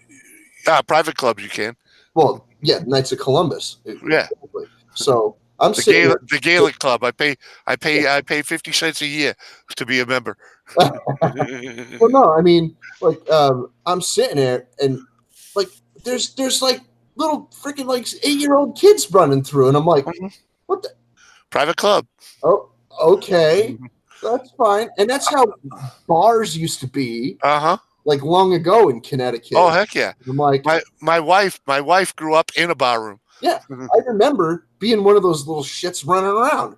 Uh-huh. I know I was because I remember it, like freaking hiding underneath the stools and stuff. Like, Right. That's why it feels like home when I'm in one. well, I didn't get to hang out in bars a lot because my mother is Mormon, so Mhm. you know, no drinky poo. But No, but my father hung out with people that conjugated and had a good time. You know? yeah, my aunts and uncles were all about hanging out Mhm. with friends and stuff. Mhm. They had a bunch of different places that they would hang out with friends. And some people are like that, Nowadays, a lot of people have gotten away from meeting places like that. Well, because of drunk driving. Well, And no, now we have it's really a lot of it is because of drunk driving. listen.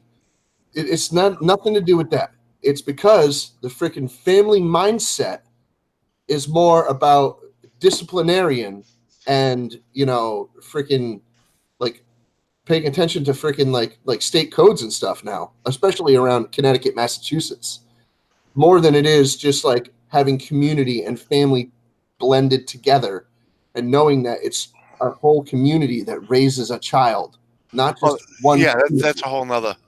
Yeah. And freaking like all the bars have turned into clubs, and it's a scene where you drink and freaking doob up a little bit, and then they're all meat markets, they're all hookup, and it's dumb. You're not going to bring your kid to a place like that. Yeah, but that's why you belong to a place like the Knights of the Columbus. Exactly, but That's why I belong to a sportsman's club, yeah, because we do the same thing, man. Those are You the know? last bastions of those kind of places where kids Mhm. can grow up in an environment like that. And yes, it's an influence, but we're not letting the kids drink the liquor until, okay, we know this kid. We watched this kid grow up. He doesn't smoke cigarettes, not that we're aware of. I mean, he might Yeah. sneak out to the shed and blast one Mhm. once in a while. And we're pretty sure that the kid is not an alcoholic at 16 years old. So, okay, he's 20 years old. Hey, if you go over in the freaking back part of the bar, nobody's gonna bother you if you and your friends have a short beer, but make sure that you drink it quick and get the hell out of here. If they're like 20. No, Kathy, it's not more drunk drivers. It's more people on the road. Simple as that. Well, Connecticut is the home of the drunk driver. Well, yeah, and the cops are way more, or I should say, they arrest you quicker now than they did back in the day. Back in the day, they'd be like, "Go home, go to the coffee shop," or they'd freaking they'd take you in, or they'd be like, "Give me a ride." Yeah, no, they would take you into the precinct and let you sleep it off, and you go get your car in the morning. That too. But I've had more than one. Back in the day, I had more than one officer tell me to go to Dunkin' Donuts down the street, and I don't want to see you there till the sun. I don't want to see you leave till the sun comes up. I have relatives. Every time they drive, they're drunk driving. Okay. Yeah, I know the type. More than several relatives, because they're very bad alcoholics and they just drive drunk every time they drive because they're always drunk. I'm not talking smack or nothing. I hear you. I'm not trying to disparage anyone. I love my family dearly. Some of them, at least. Let me qualify that by saying some of them. And some of them are really good people, but a lot of them have really bad alcohol problems. And every time they drive, they're probably, at least a sheet or two to the wind. So this is one particular family member. He used to pass out a lot, and he'd pass out like he'd leave the bar, and it's more ridiculous than I'm saying, but I'm just using it as an example. He'll fall asleep with his hand on the doorknob, trying to get out of the bar. Trying to get to the truck.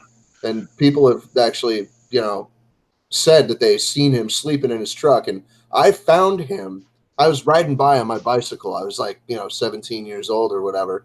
And I found him with one foot on the ground, getting into his truck, sound asleep. Mm-hmm. Not just unconscious, asleep, snoring. So I'm like, All right, Bill. Come on.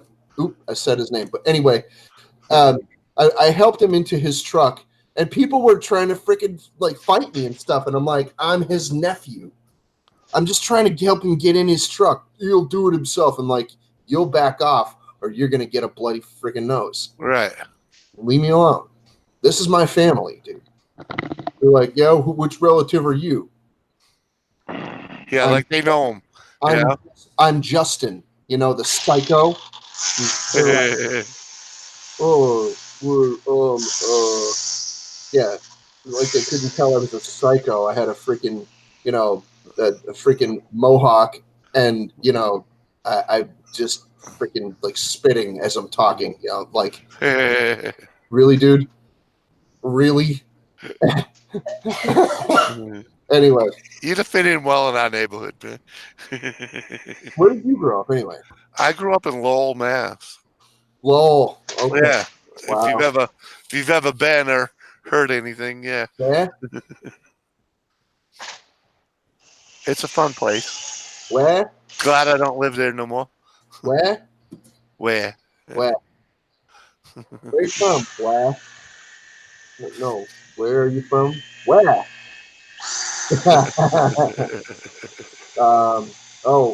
My favorite one, Belchertown. Yeah, that's a good one. Belchertown. Or no, this one's better. Palmer. Palmer, Mass. Yes, been there too. Munson. Munson's a good one. Oh my! You're talking the middle of nowhere, Massachusetts, though. Yeah. There ain't nothing out there. Nope. There's not even any highways. No, there ain't. Oh my Palmer, God. there's no good way to get there. You know, the worst place to get to is Oakham. Oakham, oh man, you gotta go north, south, east, and west to get there. Okay. Tell me, you probably don't do this run, but people in northern Connecticut do this. That used to do this run all the time. Okay. All right, which one? This was called going to church, and this is how I know that Connecticut is the home of the drunk driver. Okay. Because my friends would go up to Greenfield, Mass, on Sunday. Yeah. Like right before the store is gonna close. It closes at 8, by the way, on a Sunday. But that's up in like northern-ish Massachusetts. Like it's north of Northampton. Well, yeah. Well, I grew up in Massachusetts when the Packies weren't open on Sunday, and we had to make a run to New Hampshire every Sunday. So anyway, yeah, my friends called it going to church. Yeah. No, going to church to me now is Sunday morning shooting at the Fish and Game Club, pistol shooting. They start at like 6:30 in the morning. But yeah, these people were dedicated to staying drunk. Okay. Oh yeah, I know the type. I was one for a while. Oh, dude. Hey, Brian. Okay. This. I used to hate this at parties. Like somebody would think that they're all tough and everything. They can drink so much and this and that. Oh yeah, I know the type. I get into a freaking drinking contest with one person, and I win. And of course. They pass out, and so I'm annihilated, and I'm about to freaking just like absolutely just like my eyes are about to start rolling backwards in my head. Yeah. And somebody else wants to do a drinking contest, and I'm like, are you kidding me? Right. And they're about the same condition as me, and they want to drink with me. Yeah. I proceed to drink them under the table, and I'm like, this is where I end up too. When I'm pointing at them, I end up under the table as well. It's so stupid amounts of liquor have. Yeah. I agree. I've been there, man. Terrible. I've been there. I lost at least 20 years to the booze. Man, Connecticut, terrible, dude. I mean, it's the same everywhere you go, man. I broke the. I saw what was happening to me when I was around 20, 20 Uh-huh. years old, and I stopped, and I had a nice, decent dry out for about 6 months, right? And I tried to readjust myself psychologically. I tried to readjust myself, and it didn't really work, you know. And Yeah. I got into it with this girl, and this and that happens, and well, since that time, I have found that I don't ever let myself get out of like I don't let my vices get out of hand anymore. Right. So I mean, I've learned to moderate and the only thing that still plagued me was the cigarettes, and I drink an awful lot of coffee. right. But yeah, I got rid of the cigarettes last year, and it's different than they tell you. They tell you a bunch of things about it and stuff like that, and here are the benefit, here are the pros, here are the cons, here are the benefits, here are the detriments, and I'm like, jeez, okay, everybody just calm down. Oh, Brian Toscano, sorry I didn't see you. Hi, buddy, how you doing? But yeah, there's a lot of things that they don't tell you about, dropping your vices, other Right. vices as well, Yeah, you need to find something else to do. like liquor. Hey, Brian, 2 or 3, that works. Liquor and substances and cigarettes and coffee and sugar and all kinds of stupid things that people Uh-huh. get involved in. I mean, it's different when you're trying to get rid of it. It's Yeah, it is. it's, for It me. messes with your heart. Well, for me at least, it's different, and Try stopping that coffee. well, I wouldn't mind stopping the coffee, but I kind of like the coffee. I kind of Right. like the cigarettes too, but I mean, I kind of like the coffee, and they tell you shouldn't stop all your sugary beverages right away. If you want to wean off of sugary beverages eventually, they tell you it should be over a gradual period of time. And for some people, it might not be a good idea to get rid of them entirely, especially if you have sugar issues. Mhm. But you might need a little, hey, a little sugar boost, So, and if you get rid of all your sugars, all your sugary beverages, and then you don't have any hanging out in the house, and you really need one because you have sugar issues, well, you look like you got egg on your face then. You need a glass of orange juice, Right. but it's not there. So whatever. Kathy, is that your daughter? Your daughter would have got the ticket because she would have lied. I don't know. I didn't realize how fast I was going. Yeah. Go ahead. Want me to do it? You quit all that too, man. I like the smokes and a little, little 420. And the beer, the beer I don't drink. I really don't drink a whole hell of a lot. I mean, like this bottle will last me a month, So, or more, Let me qualify by saying I didn't give up the liquor and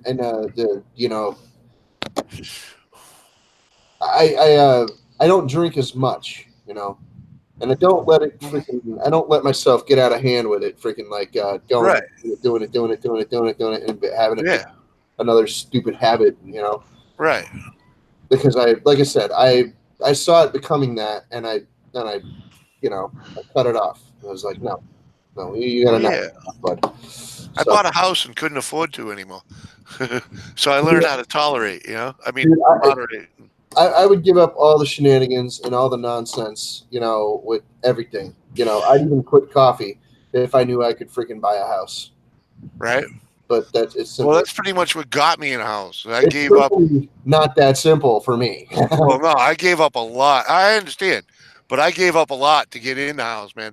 I was even driving 4-cylinder cars just to get me in the house, you know. And that drove me more crazy than anything. I couldn't stand it. Driving cars that can't get out of their own way, you know. Well, there are some 4-cylinder cars that are pretty nasty. Yeah, but I can't drive. I can't buy something that's actually fast, you know. I know. Because I'm that stupid. All right, Well, that's why I've never owned a race car or like a rice rocket type motorcycle, you know, because I'm that stupid. And you want a big burly manly car? yes, something that, you know, I step on the gas, it makes a lot of noise and moves. I don't like. Yeah, you can always do something safe like drive a 100-mile-an-hour lawnmower. You know? Right. Yeah. Of course. Hey, come on! I get my jollies on a 4-wheeler that is lucky to do 40. You know, I'm still out there screwing around. That's all that matters. You know, if I was screwing around on something that did 100 miles an hour, I'd just get hurt all more than I normally do. Kathy, you didn't tell him speed limits are just a suggestion. Nobody follows them anyway. I go the same speed that everybody else goes, and I don't get pulled over. Yeah, that almost works for me. The only place that I actually got away with speeding or pulling any shenanigans was on the highway, getting into the POV lane. I could cross over anywhere before a certain town. Yep. After, like, anywhere that town or south, I know what you're talking. I probably would have got pulled over in Connecticut. Mm-hmm. And going from Enfield to Suffield was pretty fun because in my luxury liner, I had a Mercury Grand Marquis built in 1986 with a 302, which was nicely fuel injected. Nice ride. I had a Mercury Cougar. 85 Cougar. I could go across that bridge and bury the Speedo and then some, traveling at around 100 miles per hour, and I would have to slow down at least a quarter mile before I ride. But it would get up to speed pretty quick. So, not bad. Right. But I would have to let off the gas at least a quarter of a mile before I hit the other side. And a lot of the time, there would be a state trooper sitting right there. I don't know how he never pulled me over, but he never did. Well, dude, there's a place on, I think it's Route 75 that goes through Suffield and Windsor Locks. And as you're passing the McDougal Walker, the prison right there, there's a hump in the road that you could hit a jump on. Well, my car could hit a jump on it. Yeah. And I did. So Yeah. I'd go 100 miles an hour across the bridge, and then I would go the speed limit until I got around that area, and then I would, put it to the mat. And I would let off right before I, hit the jump. Well, hit the hump in the road. And like glass, dude. I hear you. You barely felt it. It was so cool. I'm like, wow. I know exactly what you're talking about. I actually, cool. we had a railroad bridge in the neighborhood I grew up in that it was about a half a mile from a set of lights that you could get off and just mat it and hit this thing. And it really, it's an old school railroad bridge. It goes up, crosses the train track, and comes down. I cleared that bridge, in a 86 Buick Grand National. Thing was flying. Only problem was I had 4 guys in the back seat, and the ass end came down, ripped the fuel straps right out of the fuel tank. Yeah. Lost the fuel tank, ran out of fuel about another mile away. Oops. No, it wasn't a Dukes of Hazzard jump, Brian. It was just it landed like it. It wasn't anything spectacular. And man, I'll tell you, a couple of times we had a shimmy on the like when we hit the deck. Yep. We had a little shimmy. We're like, oh, okay, I think I hit it a little freaking crooked that time. And my buddy's like, dude, what are you doing? I'm like, what? Yeah. That little shimmy, Time. made you moved your hand off the front wheel a little bit. Yeah, I was like, hey, well, whatever. It got a little boogie in its butt now, but usually it's Right. smooth. Come on now. I didn't crash the car. Right. You scanned him. Whatever.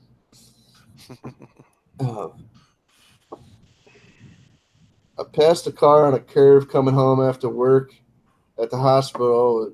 Got pulled over. Told the cop that the guy was all over the road and hitting his brakes. He let me go. And he did pull that guy over. Yeah, no doubt, man. I'll tell you, I've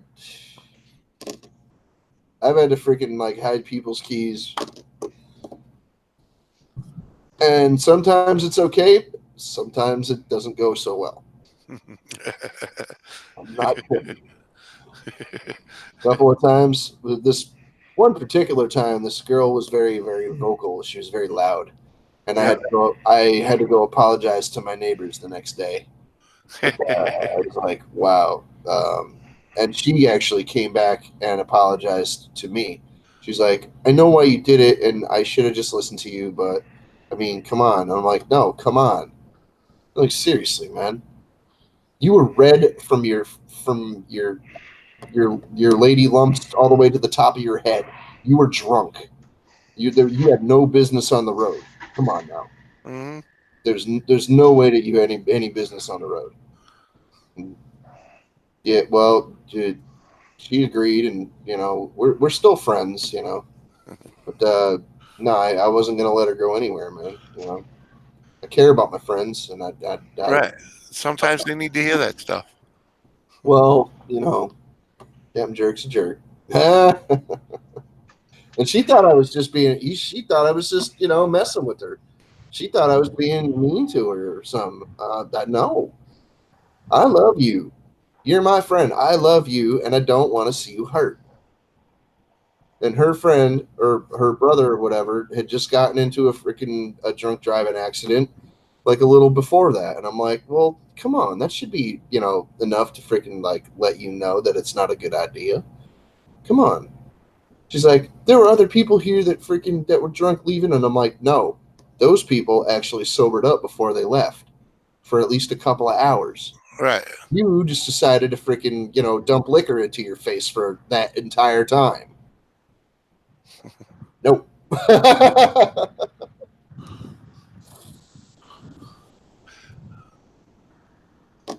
110 in California. Ooh.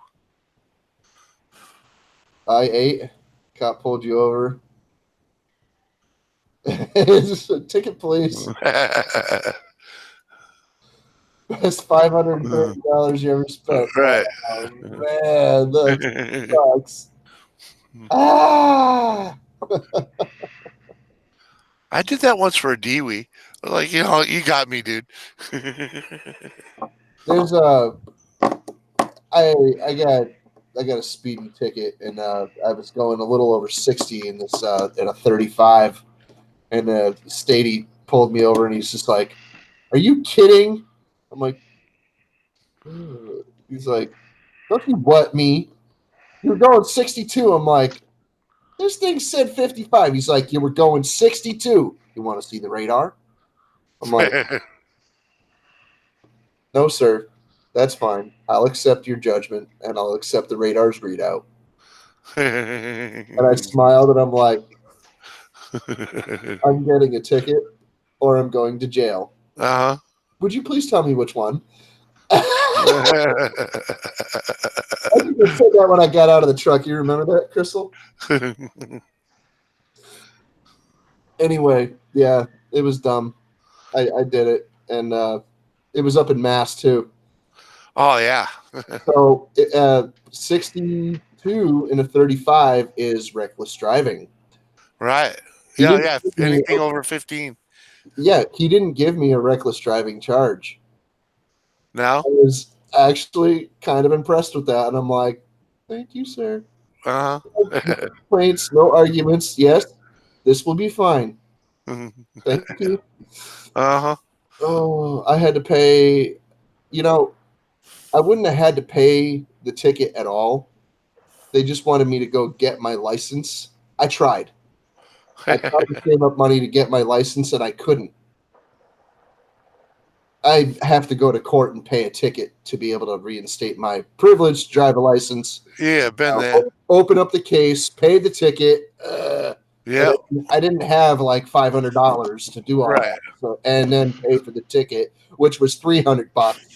You know, so Oh, yeah. all in all, it would have cost me a bit over $500, and I did not have that chunk of change around. So, what are you gonna do? And I went to court, and they're like, normally people just go out and get their license. I'm like, I didn't have the money. And the cop is sitting right there, and he rolls his eyes. He's just like, hey, I'm like, I have the $100 here. I'm ready to pay the fine. And they're like, okay, well then pay it. Fine. It's good. Next case. Good. Right. No problem. It was very quick, and it was very it was a little herk and jerk there, but no, pretty smooth. I've got to credit Massachusetts for, their no nonsense approach to utter nonsense. Yeah, well, they just want the money. That's all they wanted to begin with. No, they wanted the jerk to not go 62 and a 35. Right, but because you're a jerk doing 65 and a 30, they want your money. Yeah, yeah. I don't blame him for pulling me over, because I would have pulled me over. I was being a jerk. Yeah, you were. But that was like 10 years ago. So just That's why I drive. That's why I drive a pickup truck. It slows me down.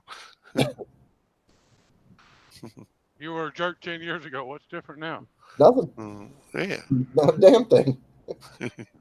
He's just learned how not to be a jerk to cops.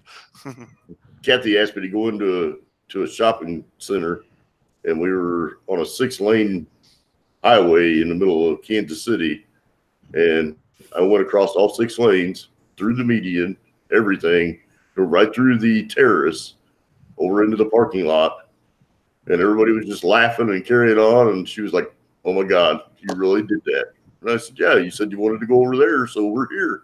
Uh-huh. That's what happens when you drive a big truck.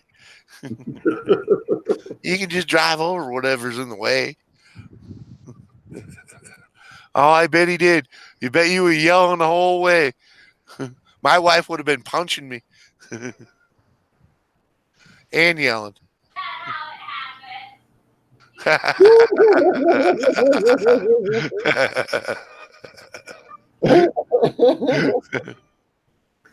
Oh, I love that. She sounded like Donna. She's in the other room even. Right. Well, that's why she sounded like Donna. Careful. Anthony's wife. Behind Anthony. She's like 3 rooms away. Careful. Kathy will get you. She'll get you. She has to catch me first. I don't think that would be an issue. You never No, know. I was about 12 feet away from the door. 6 feet in my stride. She's got to go clear through the house to get to me. No, women are sneaky. She'll wait. Oh yeah, she'll wait. She'll put a plate of fruit in front of you and then hit you. I'm wearing Kentucky socks, and there's a freaking tile floor in the kitchen. I ain't running after anybody. These slick socks and a freaking tile floor. No, I'm going straight to the fridge. No way. I can't run after anyone. I can't run after anyone anyways. It hurts too much. Uh-oh. Did we freeze the screen? Maybe. Uh-oh. Oh, no. It's just your camera. Mine? Yeah, you're frozen with a big old grin. He's not on mine. The big bony cheese wedge? Oh, yeah. Whatever. Well, I ain't seen Craig in months. What are you talking about? I'm never around. I'm just messing around. I'm never around. Never. No. I was actually surprised you didn't make my stream the other night, Craig. I did a late night stream. I was there You trolling. were? Oh, you I were was trolling. Oh, trolling. all right. All right. I'll give you that. You and Justin and Anthony and yeah, exactly. there were several people in there. I was Our on there. people was in there. So you just laid low. Appreciate that. I try to get around as much as I can to drop the like button. So It's all good, you know.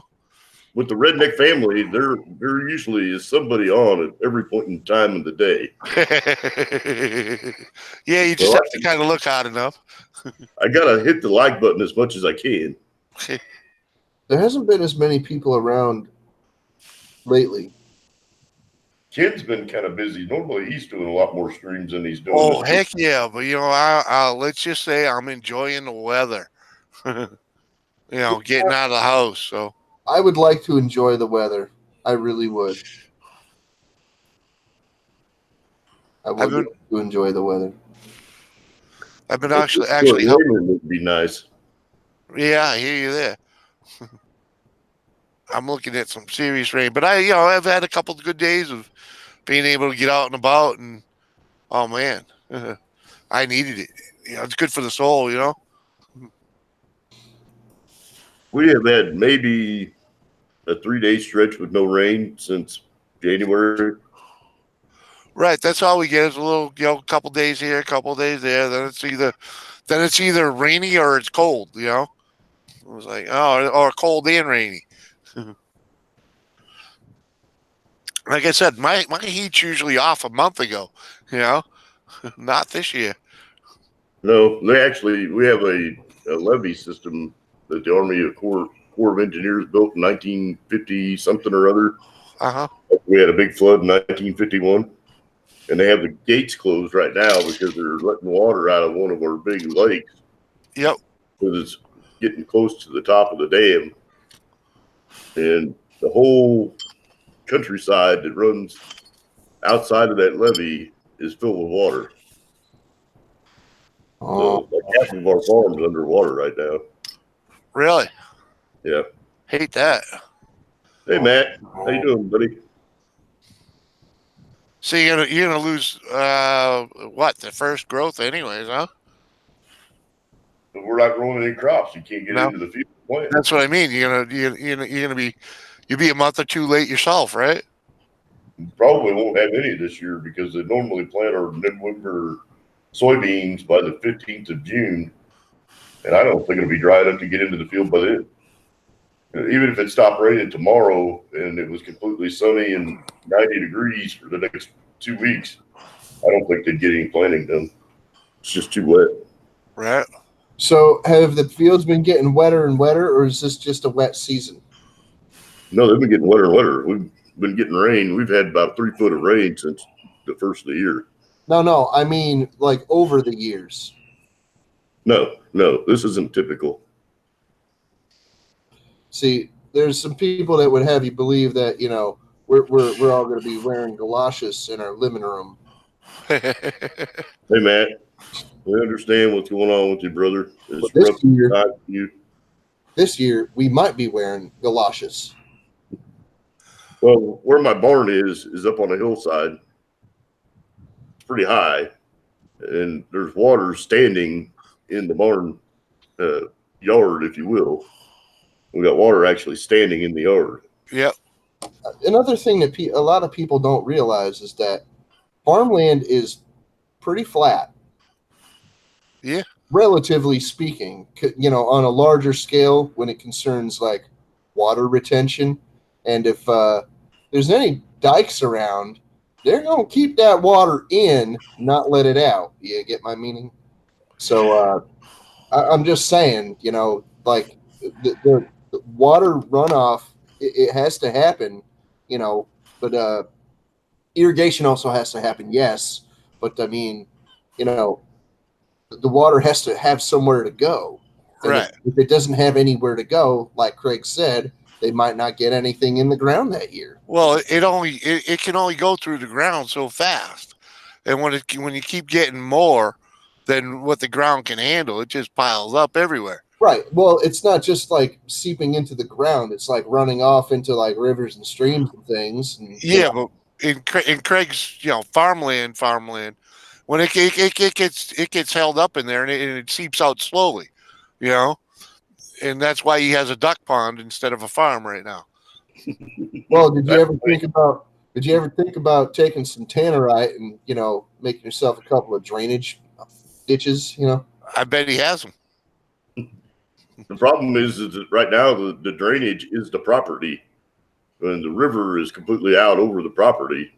Right. And there's a creek that runs through part of the farm. There's a river on the north side, and then there's another creek that's about a half a mile away. And between all of those three different waterways, the water is completely up over all of it. Yeah. Yeah. Okay. A grand solar minimum. Get used to it for the next 350 years. Yeah, there you go.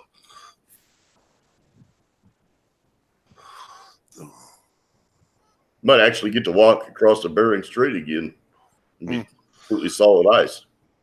Oh no, I understand. In the 1800s, okay, 19th century, 1800s, there was a volcano that exploded, and it darkened the sky over much of, you know, America, New England, things like that. You know, the areas where there were, you know, like colonial settlers and stuff like that.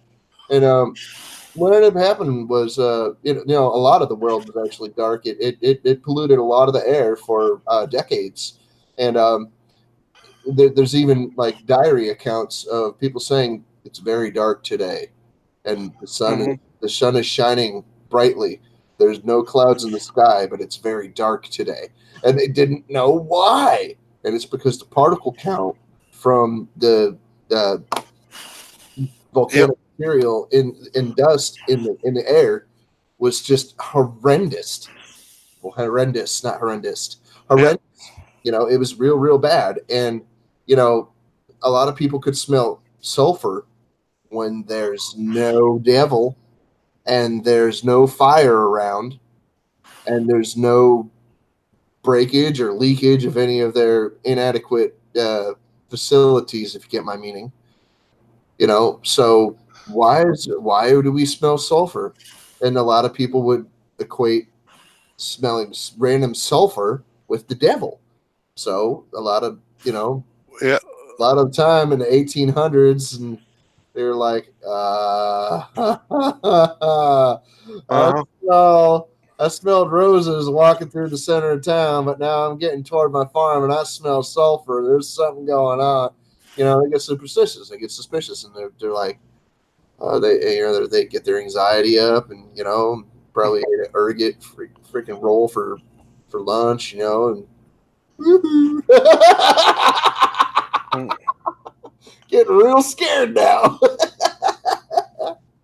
It's rye bread for lunch. Now we got the ergot pulsing through our brain. We're like, yeah, baby.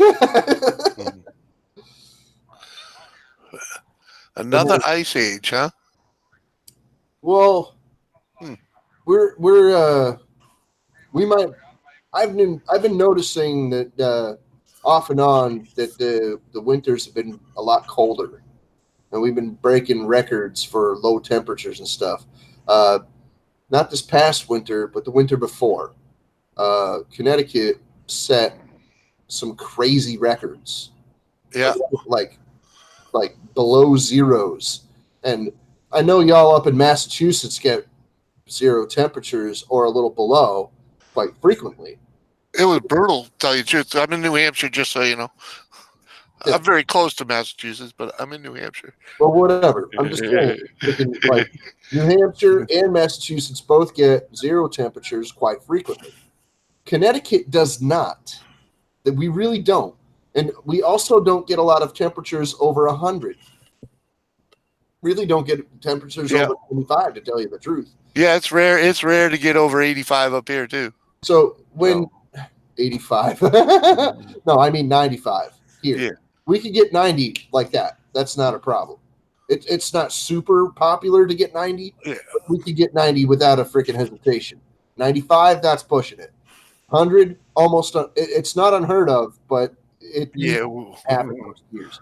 Yeah, we might hit the 90s in like the end of August, or the middle of last, August. Yeah, the last couple of years, last few years, we've been hitting 90 or better in the summer, 95 or better, and we've even topped 100 several times, and we've hit, like 0 and lower in the last couple of winters.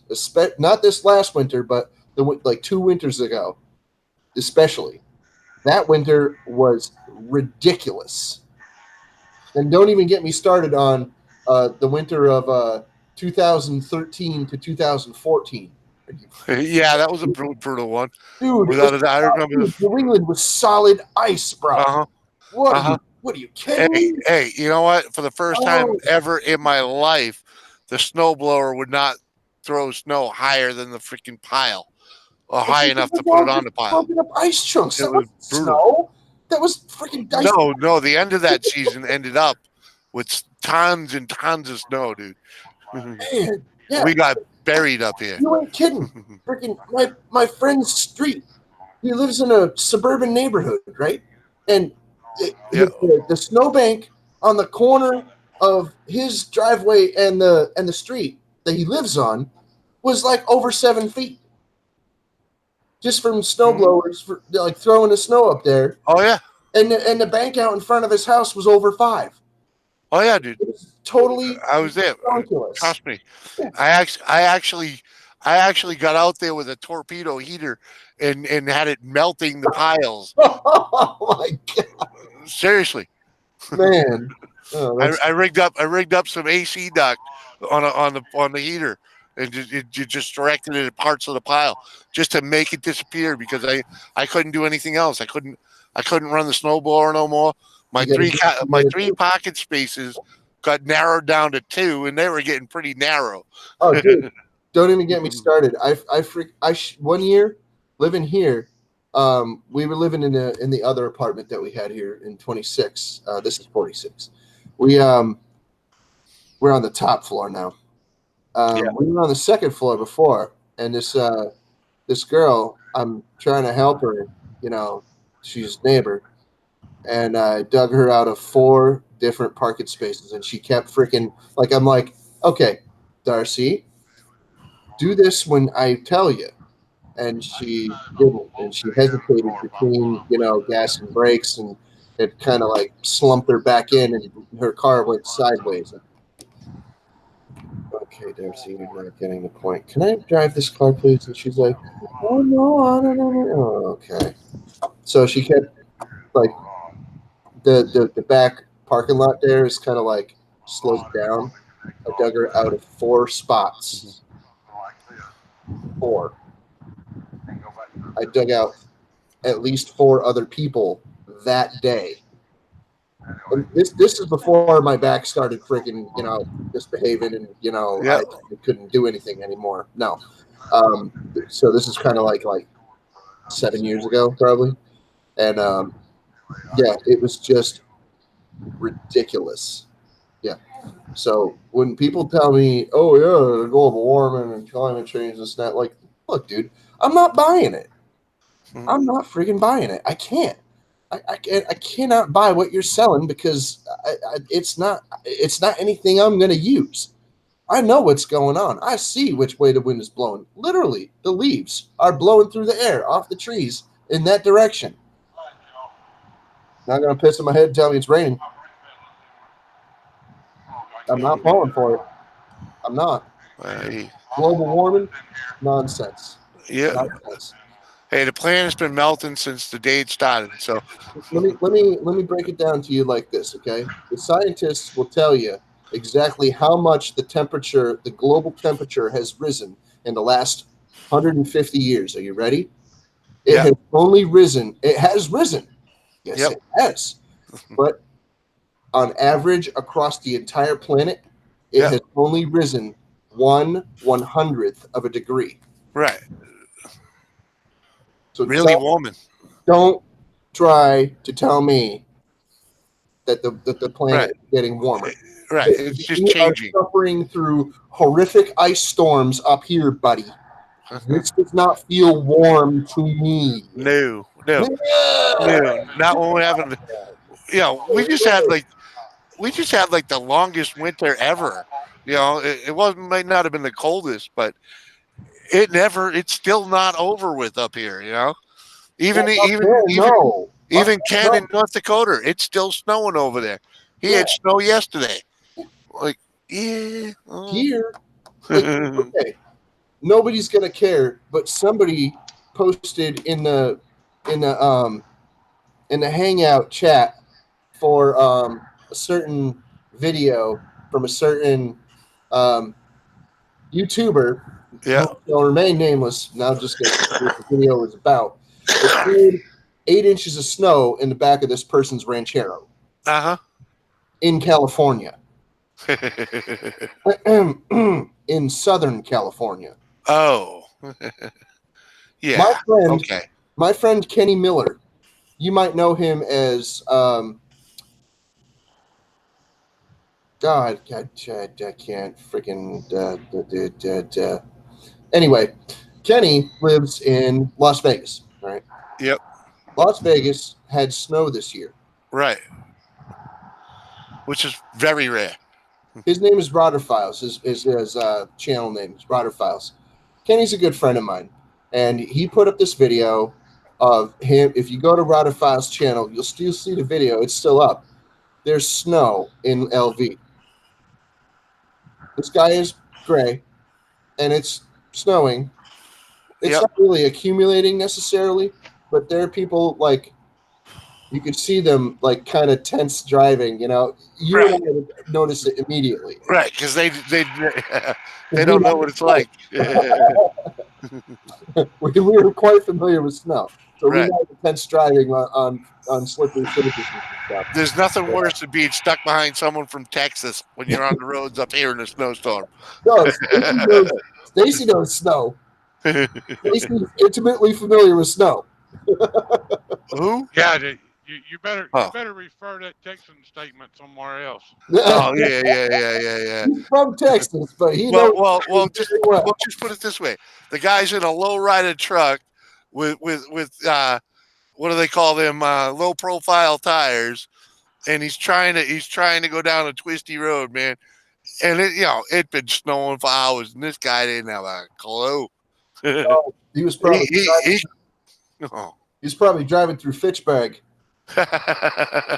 No, it was Mass though. It wasn't Fitchburg, but it was around that neighborhood. Fitchburg is the second hilliest town in America. The first, number one, is it? Is San Francisco. Yes, it is. Number one is San Francisco. The second hilliest place in America is Fitchburg, Mass. Wow. Yeah. I actually live just outside of Fitchburg right now. Yep, and Leominster's up there too. Right. Well, if you're in the center of Leominster, just turn north and you're probably 15 minutes from my house. But yeah, man. So they're getting snow over in Las Vegas. They're getting snow right now, like just recently in Southern California.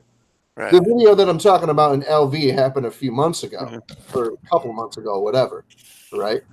Yeah. Like March. But, I mean, that's still pretty late in the game to be, having snow. It's supposed to be on the melt. Even in Connecticut, snow is on the melt. Usually around the freaking end of March there. Yeah, middle of March, Well, I mean, it depends.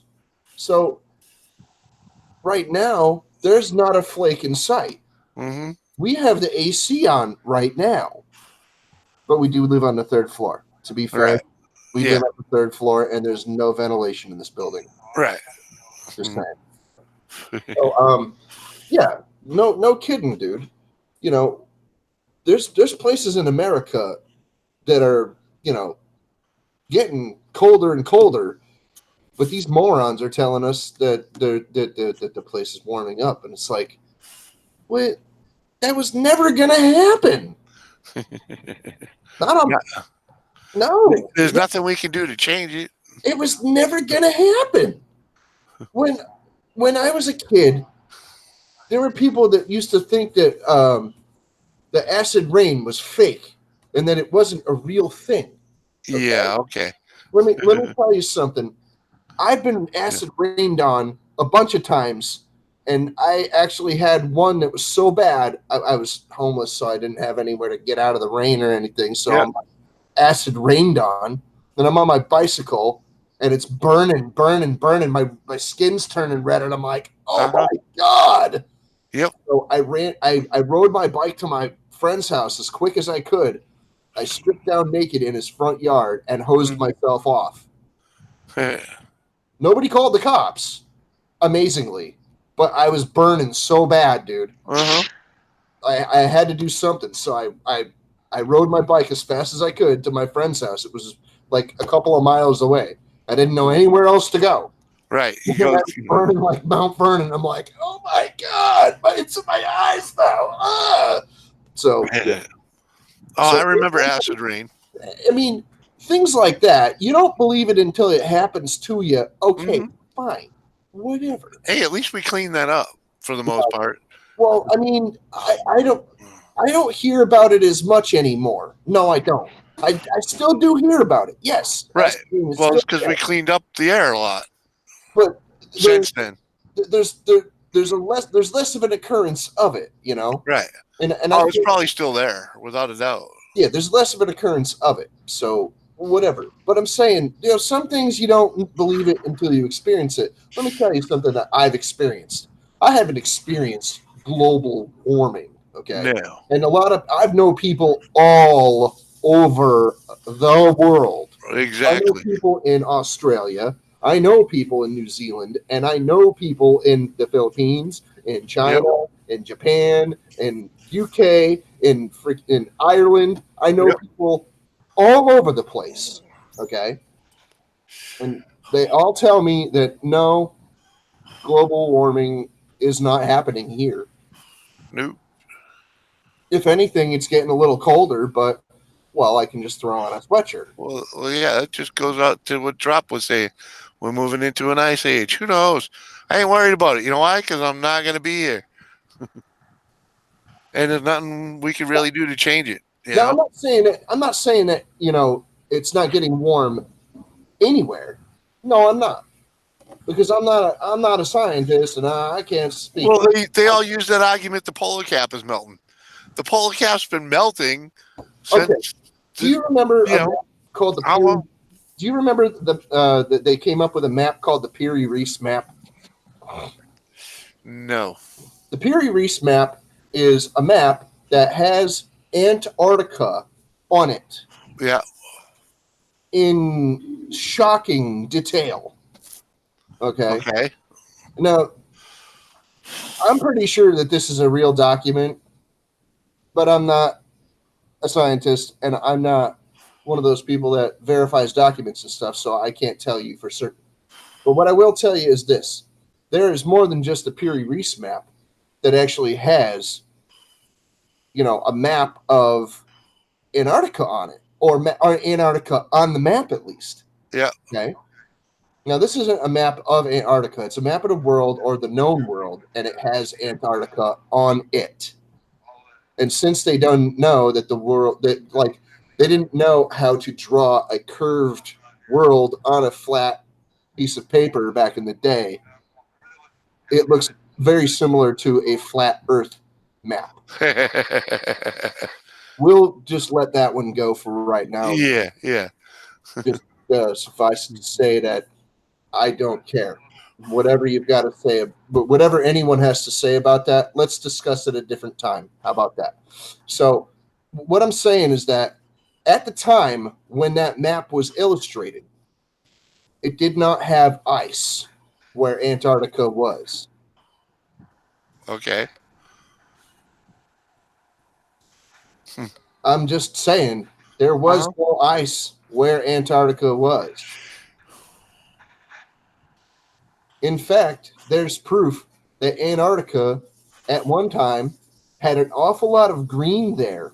There's evidence of plant life that died, but if you kind of warmed up that area, like if a lot of that snow was melted, Yep.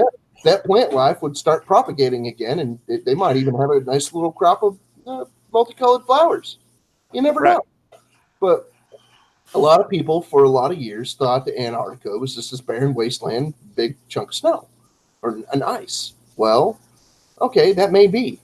But I believe that not only does the Earth have the 4 seasons as it goes around the planet, I believe that it also has other cycles that we're unaware of because humans just haven't kept records for quite that long about the way that the Earth feels and about the things that happen on it.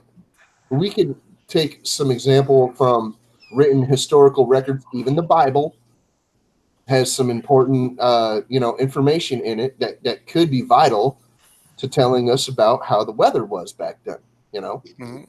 Things like that. Not everybody is going to say the same thing, but I'll say it. Sure, the Bible's got some useful stuff in it. Sure, why not? But anyway, I'll say this as well. People, they look around at modern weather and they say, oh, it's just the seasons, and this, not every season is the same, and this one just happens to be bad. I agree. This one just happens to be bad. It's colder in this winter. It's hotter in this summer. There's more pollen in this spring.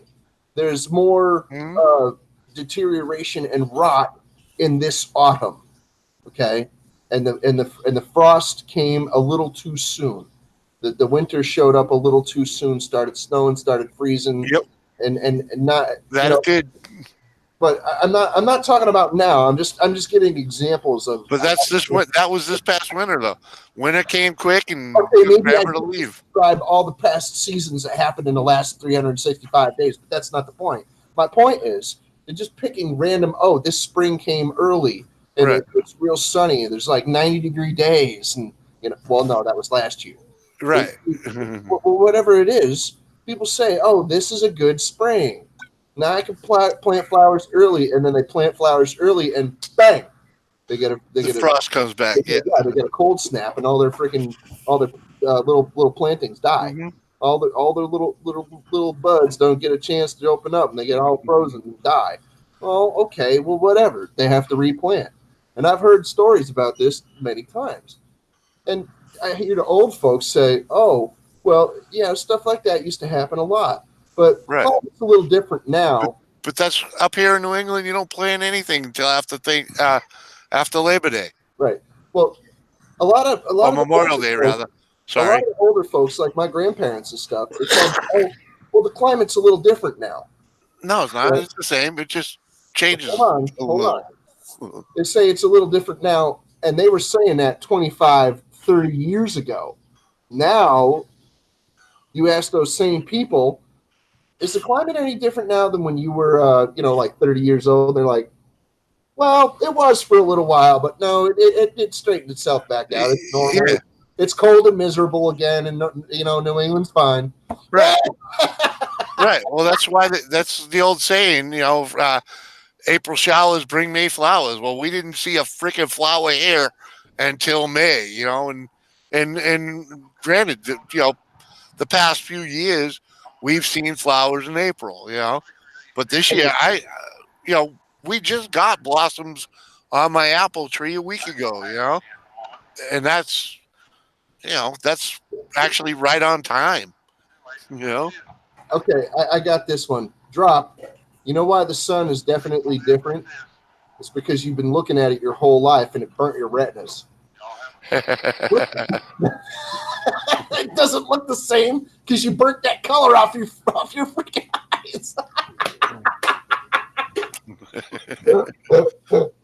I'm just joking around. Hey, I'm gonna bounce out of here. I need to do some other stuff. Okay. get off of here for a little bit. Sure. Take care, Jimmy. Yeah, thanks for having me up, Craig. Appreciate it. Catch y'all later. Love y'all. Good night. Yeah, See man. you later, Jimmy. So are you getting a good crop this year, Stacy? Getting a good what? Are you getting a good crop this year? I'm getting whatever my wife feeds me. I know you don't plant nothing. I'm just joking around. I want to. I'm not here to take care of it, you know.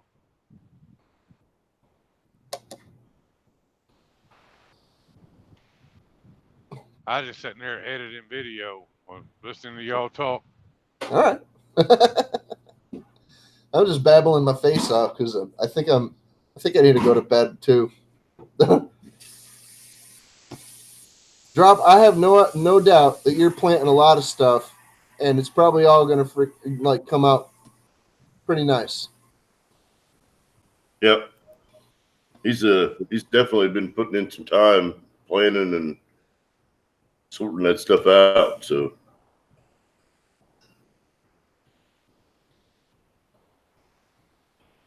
What is the difference in 25 frames and 30 frames? I mean, what? Well, okay. shutter speed. 25 frames a second is usually the speed. Like there's 25 pictures that will go by your eyes in 1 second. So if you have 30, you have more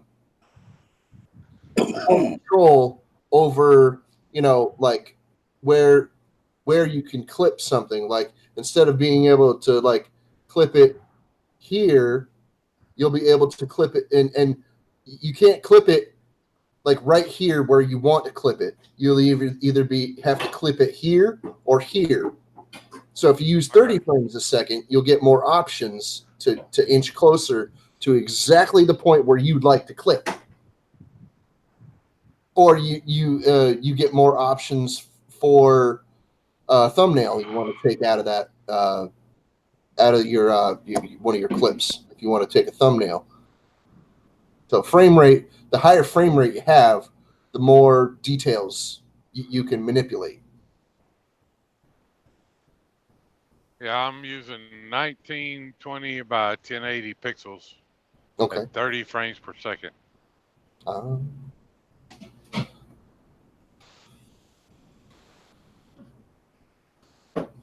I'm assuming it's good. Hell, I don't know. 30 frame rate per second is pretty quick. My editor was Movie Maker, and it really didn't give me an option for frame rate or anything like that. Yeah, I'm using Hit Films Express.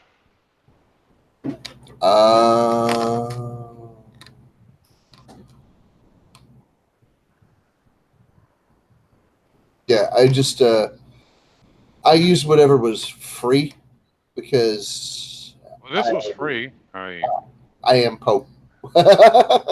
Antonio put me on this deal, and he spent several hours with me working through different stuff. And Interesting. Yeah, we've had that ongoing discussion about the 4K video, and pretty much that's outside of our ability to view that kind of spectrum. There are people that tell me, oh, I can tell the difference.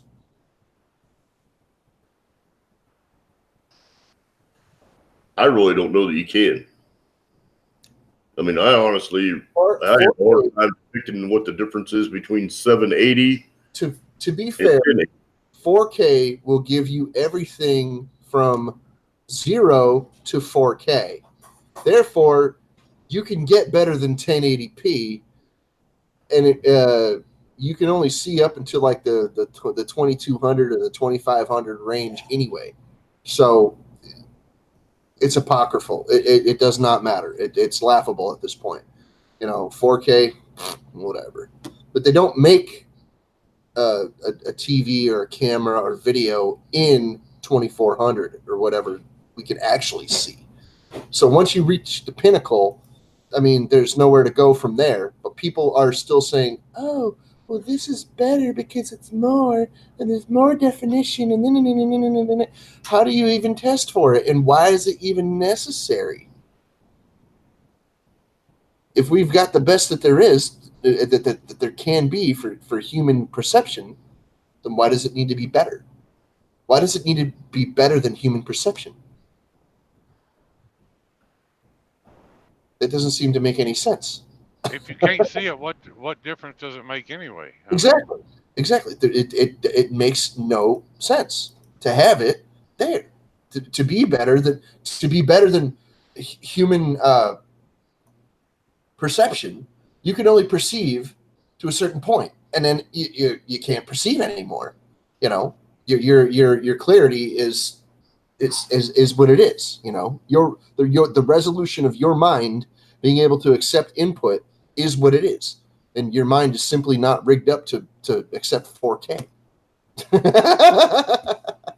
But they think that they can probably condition people into using 4K, even though I think that there's a hereditary breakdown in the DNA that we use. It doesn't quite work that way. Like, okay, if you break your arm in one spot multiple times, right, and your family has been breaking their arm in that one spot for thousands of years, thousands of generations, right? But you survive and you're still able to mate and procreate and, you know, and live. Now just because you break your arm in that spot all the time doesn't mean that eventually, you know, through evolution, that you're going to grow another joint there. That's not what that means. That's not exactly how that works. I knew that, but what I was getting at is that they keep making things that are more clarified or higher definition and all these things. And I think that what their thought process is, we make it better, then we can condition the human mind to perceive it better. And I think it's a dumb idea. Our bodies and our minds develop chemically, right? They don't just evolve from stimuli. Like, you got little rocks that fall on your head from the area where your species lives. Now, your species diverged between the ones that were silly enough or stupid enough to stay in a falling rock zone and just keep getting rocks on the head all the time. And then some of them diverged and said, screw that. And they got tired of getting rocks on the head, so they left. And your species is still the same as theirs. Your species is still the same. But now they're considered a subspecies because you all evolved there with rocks on your heads. And you're getting tough spots on your head to deflect the rocks. They left, and they're not developing the tough spots on their heads. So therefore, they are the normal creature. You evolved, they didn't. Which one is the original creature now?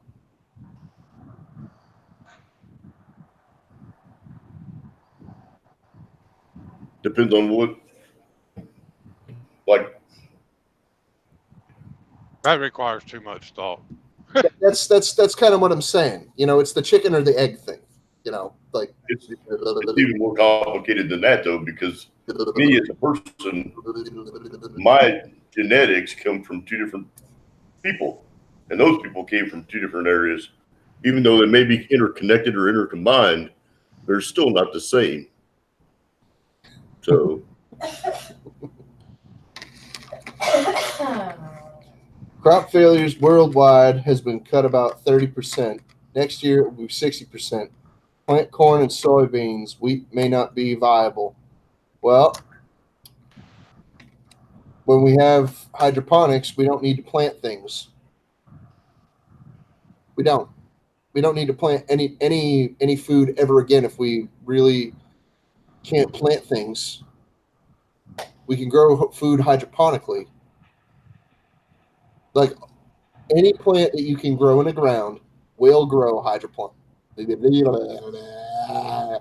will grow hydroponically with varying levels of success. It may not be a great harvest. It might not grow exactly the same, but you can do it. I know, right. And it's never enough. Exactly. It's never enough. But it is possible to grow hydroponic tomatoes and, or get one of them topsy-turvy things, grow tomatoes on your porch. Buy 200,000 cases of Twinkies because they will outlast all of our generations. I've eaten a stale Twinkie before. I don't know what planet y'all live on, but I've eaten a stale Twinkie. And damn, I don't want to have a shelf life of 100 years. No, I ate stale when I was a teenager. I ran across a Twinkie. It was still in a pressurized package, and I'm like, damn, I'm hungry. I'm homeless, and I'm going to eat this Twinkie. Popped that sucker open, and I went, yeah. And it was rubber. The cream was fine, but the cake was like, God. I didn't finish it. I chomped down the first half because you could eat a Twinkie in a couple bites or whatever, but I've eaten a stale Twinkie, and let me tell you, I don't care if it's the end of the world. I don't want to live on those things. I don't either. Gross, dude. Rubbery, nasty thing. The fresh ones are fine. They will not last for the ones. You brought it up. It lasts for decades. Oh, yeah. Like McDonald's food will last for decades in a freaking landfill. I don't believe it. I remain skeptical. McDonald's is not made out of anything but soy products. I would believe that.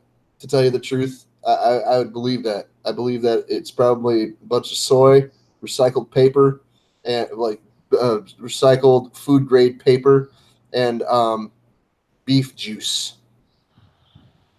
I don't know what they make it out of, but I won't eat it. And this is what's strange is that they have changed their cooking policies again.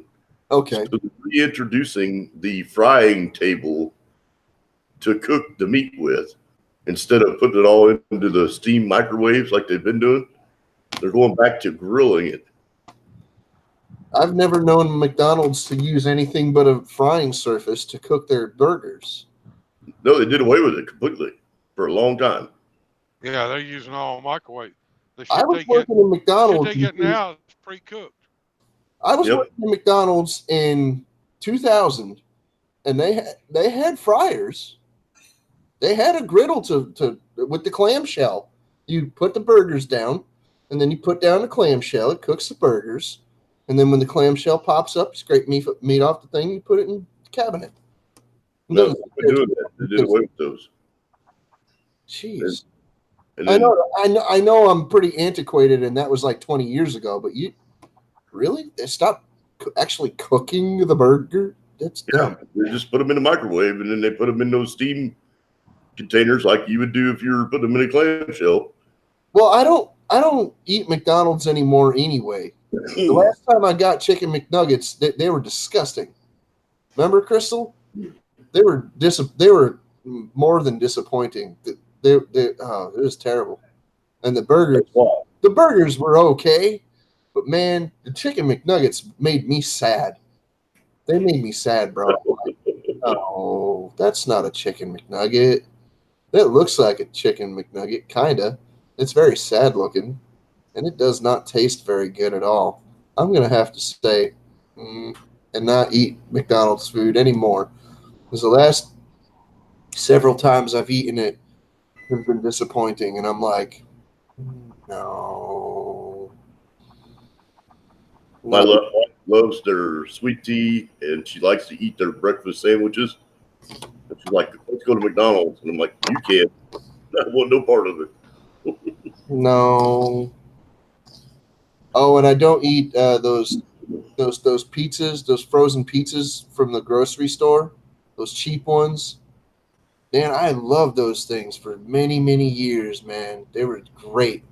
That was one of my guilty pleasures. Like, yeah, man, I love them stupid frozen pizzas from the grocery store. Those things are great. The three beats. But I had to stop eating them because I didn't want to burn a hole in my chair. Because pepperoni on that thing will light my house on fire. Yeah, just saying. So it tears me up now. I mean, I'm 44 years old. I shouldn't be eating pepperoni anyway, probably. But no, man, come on, please, just no. I think I'm gonna lay off the McDonald's, and I'm gonna lay off those frozen pizzas as well. Oh, Chick-fil-A. I've never been there. I've never been to a Chick-fil-A either. I've never been there. There's a lot of places I've never been to. Applebee's, for one, I ain't been there. I don't know if you guys know what Applebee's is. I don't know if they got them out there or not. But Yeah, they have them here. all right. Well, Applebee's is now owned by IHOP, which is kind of strange. I've never been No. to I've never been to a Shoney's. I didn't go to a Hardee's until I went out to Iowa. All right. Drop. I'm at home. He's in his natural environment, which is strange. We never see Stacy in his natural environment. I was aware of Hardee's restaurant, right? I was aware of it, but I had never been to a Hardee's restaurant before I went out to Iowa. They got those Arby's here. That's all I eat is Arby's. I- Arby's roast beef. I had been to an Arby's before one came Peppers. before they came to Enfield, and when it came to Enfield, I ate there, and some of it was good, and some of it was just like, oh, I don't really like that one, but okay, whatever. I've never been to Bojangles. I've never been to Popeyes. I love me some Bojangles now. I've never been to Bojangles. There's a lot of places. Like, okay, I had Enfield- never been to Bojangles, and David Johnson met me out on the road one day, and we got in his car and went and ate breakfast. We went to a Bojangles, and I'm like, hell yeah, this is good shit. okay. I used to live in a town called Enfield. It's next town over, kind of like diagonal from the town I live in now. And Enfield was in the Guinness Book of World Records about 20-something years ago for having the most restaurants per capita. That per capita means for the number of people. Some people don't know that what per capita means. So I just say that with that blurb of information. But there were over, I think there was like 200 restaurants in the area for a population of like 40,000 people. Something like that. And it was crazy. At least. There was at least that many. So, Have you been to Chili's? yeah. Yep. Applebee's isn't much far off from Chili's. I've been to Chili's. I've been to TGI Fridays. They're all about the same. They're all about the Tuesday. same. Yeah, they're all a variation on a theme anyway. Yeah. It's a glorified Denny's. Yeah. TGI Tuesdays, we used to call it. or we started calling it Ruby Fridays because they were like, they were freaking frack, dude. Who cares, I used to love IHOP. IHOP ain't worth a shit anymore. I don't know what that is. International House of Pancakes. Oh, IHOP. Oh, yeah, I've been there a couple of times. Okay. I've never been to Panera Bread. We have one here. I just never been. Yeah, don't bother. It's really not that. I mean, their bread is great. Don't get me wrong. Their bread is great, and there's some of their soup is nice. Their sandwiches are a bit pretentious and almost inedible, though. Like not all of them, but some of them are just like, oh come on. Kathy likes Red Robin. IHOP is a burger place now. Pretty much. They turned IHOP into a burger joint. That's what I heard. I've seen all the hoopla, and I'm like, okay, whatever. Ah! I've been to Red Robin. I've had some good stuff there, and I've had some mediocre stuff there. Whatever, man. They I'm need to not- change their saying to it's hamburger. It's Yeah, hamburger optional pancakes.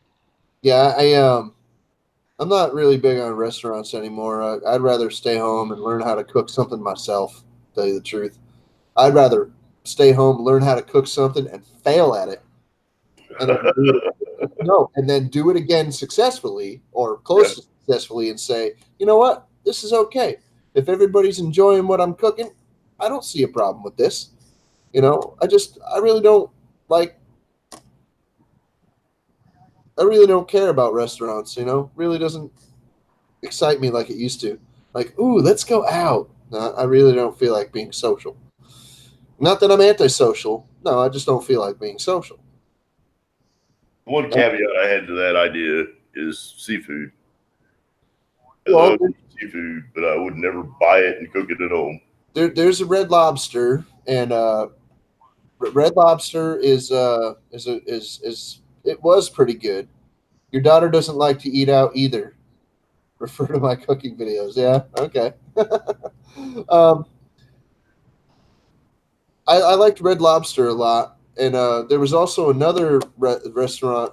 It was called Bonanza. That was real good. Oh, I don't know if you guys know what Bonanza is. I don't know if they had Bonanza restaurant out there. They They used to all- have here, and they used to have Ponderosa. Yep, they had Ponderosa around here too. I went to Bonanza a bunch of times. That was an awesome place, man. So cool. And it like all the people in there were usually pretty friendly and pretty nice. I only got a hard time a couple of times in there because of some snotty people in there or whatever. But you know, the waitresses and things, they were nice. And I was a little kid going in there, so I didn't know if people were being rude or not. Sometimes, you know, just like didn't care because I'm a little kid. Whatever. I'm probably pretty rude because I was a little kid. Whatever. But I went to Ponderosa once or twice. I once that I remember. That's it. But otherwise, no. I've been to a lot of places, but I haven't been everywhere. And I really don't think I need to go everywhere either. You know, like a lot of people tells me, oh, you know, go to Dave and Buster's and this and that, and you know, these other places, and they're really awesome. I'm like, how am I going to get there? It's not that I don't have money to go to a place like that necessarily, but I have other things that I could be spending my money on, and I don't have any transportation. Do you want to go to Dave and Buster's? Oh yeah, I just went there, you know, a few months ago. I want to go back. Okay, let's go to Dave and Buster's then. Next time we hang out, let's go to Dave and Buster's. You know, just a random friend I'm talking to, and I talked to my friend again, and you know, oh, we'll hang out, but you know, I don't have any money to go anywhere. Yeah, I'm not paying for you.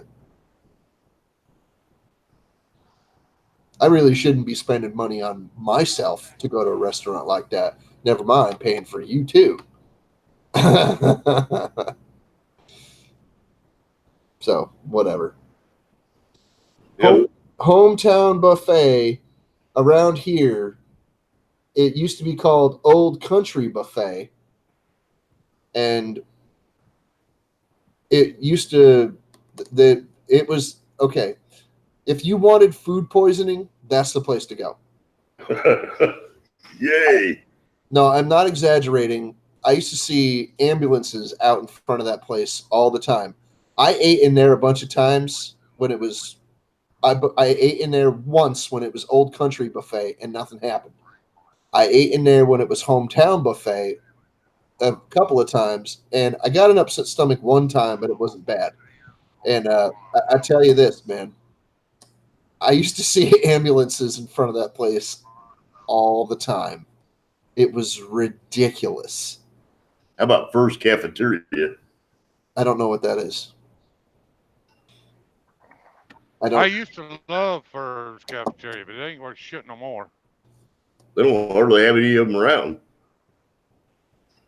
Oh, Golden Corral is like an old country, huh? Or a hometown? Yeah. All right. Well, whatever. That's fine. I think what happened is that Old Country Buffet was in there, and because they had like an entire, I'm not even kidding, they had an entire restaurant full of people that got food poisoning. Like they pretty much gave the whole restaurant food poisoning at the same time. It was terrible, and I think they had to change the venue. You had one of those air fryers, Justin. I would suggest that you go to Five Guys and get a large French fry, because they give you like a 3-pound bag of French fries. And yeah, I know. I can't even. I go in there and I can't even finish the fries. I'm like, oh my God, dude, this is nuts. This is so crazy. I can't even finish these. Like, I can't even finish a large popcorn at the movie theater anymore, dude. And I was a chow hound. Yeah, getting gas too. If it's not food poisoning, it's just like burning a hole in your chair when you go home. You're like, oh my, oh, give me the Febreze. Oh my God.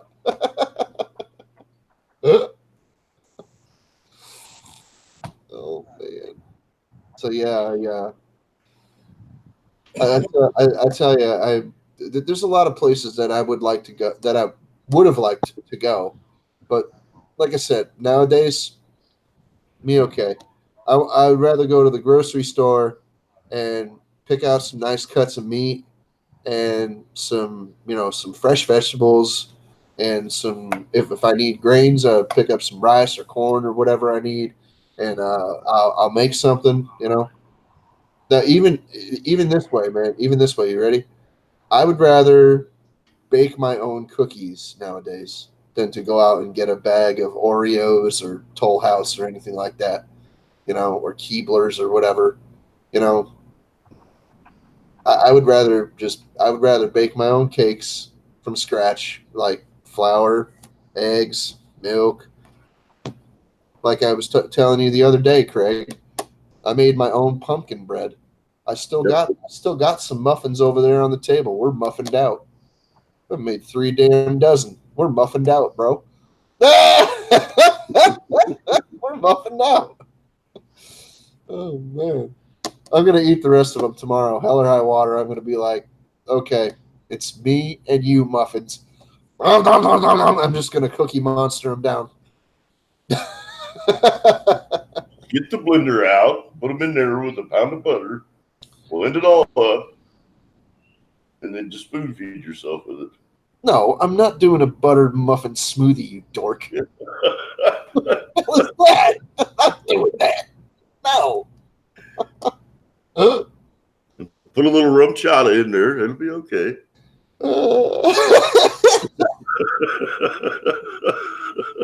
Justin's like, damn you, I'm not eating those muffins tomorrow now. Uh-oh, Crystal's saying something. What do you want, Bunny?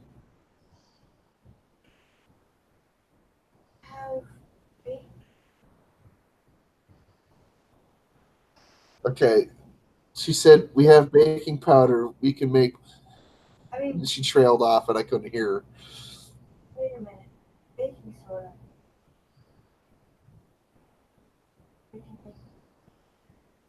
What? Baking. Okay, say the last 2 words. Okay. Like, she keeps trailing off and it just gets real soft and I can't hear you. Come on. Give me a break.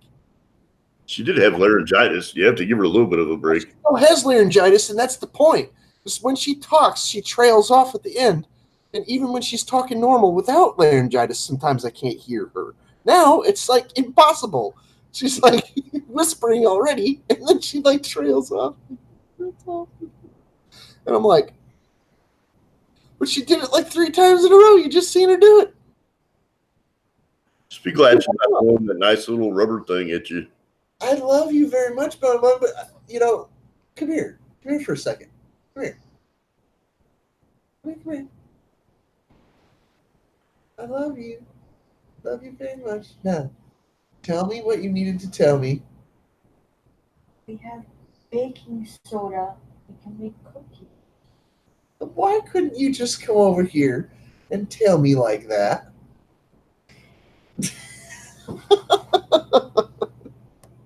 Come on. Throwing stuff at me. She threw this at me. Come on. She did go to the store and carry that horribly big bag of groceries back today. Yeah, and I cooked it for her. No, that was actually yesterday. She went to the store and I made it yummy. Now she's probably in the mood for cookies. Did you Yes, say in the mood for cookies? What person in their right mind wouldn't be in the mood for cookies? my wife? This is what she threw at me. I think she left it on. She left it on top of my computer a while ago. I think she left it on top of my computer just so she could throw this at me. You know what that looks like to me, don't you? Looks like a mix between the purple Teletubby and Ted. It looks like a purple rabbit. Looks like a purple teddy bear to me. Yeah, it looks like a purple rabbit where the ears are too short. This is essentially what it is.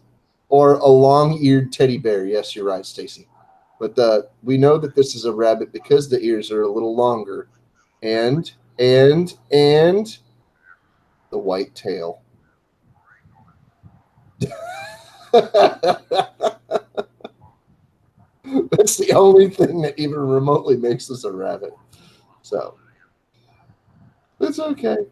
It's supposed to be cute and fluffy, and it's real soft. It's so soft and cuddly and fluffy. Oh yes. I hope that's the the thumbnail for this video. Justin cuddling with the teddy bear. I hope that's the thumbnail for this video. We could probably make it the thumbnail. Yeah. I do not have good luck with the thumbnail editor. I don't know why that is. I just do not have good luck with that. Well, on mine, there was a thing where you could take a snapshot of any frame. So you just like stop it where you want it to stop at the moment where you want to take that still to make a thumbnail, and then you just take the snapshot and it'll record a picture for you, and it'll split the video right at that moment. Or no, it won't split the video. It'll insert that picture at the end of that clip. And then you have to go back and like, if you don't split the video beforehand, then you'll have to go back and split it right there. If you want to like put the that picture in that part of the video, like if you just wanted to like extend a frame.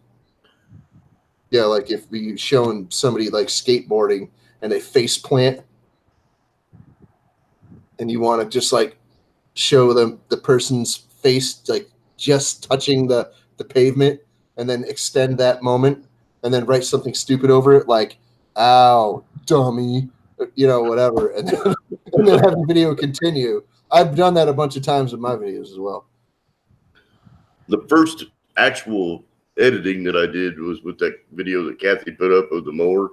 Oh, yeah. In the very beginning of the video, you see Georgie doing the chirp.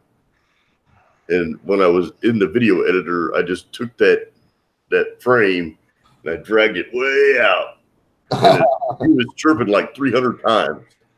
And I'm like, no, I got to take all that chirp out of there. I This narrowed video, it back down to 3 chirps. this video I'm editing right now has got over 22 clips in it. Yep. I had one that had 98 or so. It was my attempt at an art piece, and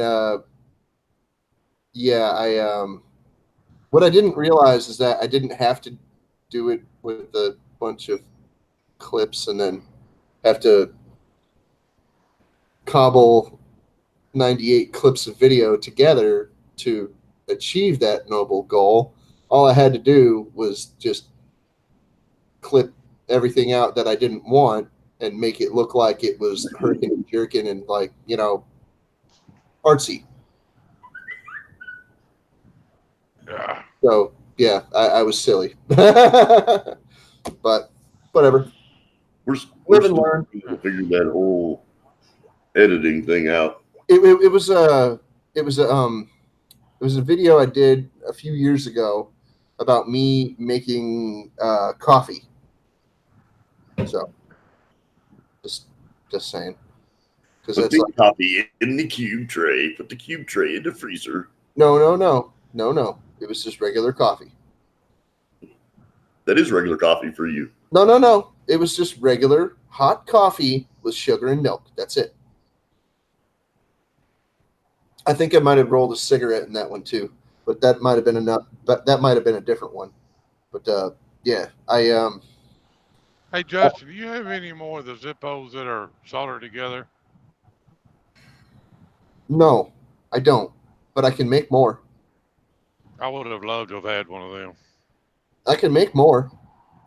The double barrel Zippo. Yeah, I can make more of those. That's not a problem. I actually came across, found this in a car. It's a propane Zippo. It's made by Zippo. It's propane. Of course, it won't light now, but it's got two. I don't know where the camera is. Yeah, right here. Got two burners in it. Yeah, I've seen them. Are the flames blue or purple? They're blue, Okay. but I think it'll fit in my regular Zippo case. My regular Zippo thing. What's it say on the bottom? It says Zippo. Well, whose was it?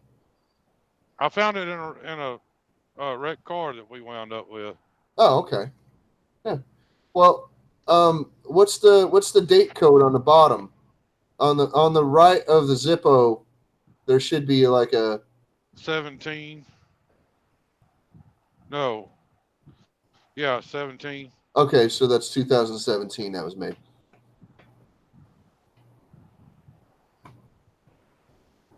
That's I fine. had never seen one of them. So Yeah, I still got a bunch of Zippos left. I have a Harley Davidson case that I've been carrying. That I've changed the guts of it a million times, but Yeah. I like that one case that I carry around, and I'm hoping that propane thing will fit in there. Well, yeah, that's well, it's actually butane. If you try to put propane in that it won't work. Well, whatever, Yeah. I know. But hang on a second. Let me show you what I got right here. Ooh.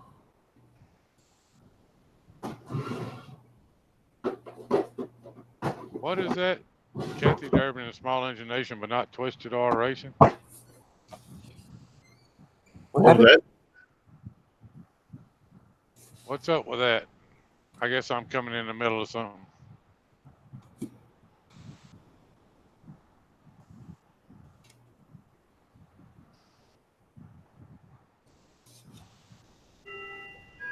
Well, here we are. There are some common Zippos here. There's some old messed up ones Yeah, that this is a small engine nation. aren't really worth anything. But I do have one of these. This is nice. Let's wipe this off. I think it's a little dusty. Yep, this one is 4 dots. So that is, I don't remember, 1974, I believe. Nope, hang on. I have a card right here. It tells me all the Zippo dates. So 4 dots is 1958, patent pending. And that's this one here. This is called the machine turned because it's got stripes on it. And it's got a place for you to have your initials in the corner right there. And it's blank. Nobody ever had their initials in there. I've got this one as well. This one is a... Can you email me a copy of that date code? Because I probably got 50 of them, 50 Zippos around here. I've got a 1982 here. And it's like a mosaic pattern on it. And again, with the initial block that is blank. And the bottom look like that. This is probably a gold plated, even though it doesn't say so. A lot of the time they would put like a thin gold plating on these things, and they wouldn't tell you. Yeah. They just expect you to know. This one is a 1971. It's all dirty inside. It's nasty. But this here is just a regular standard Zippo with the script on the bottom instead of the print. Yeah, and it has somebody's name in it. So it looks like it's a Micah or Muck or something Let me on one see side. if I can. Let me see if I can find this bowl that's got all them Zippos in it. Is a 2013, brand new.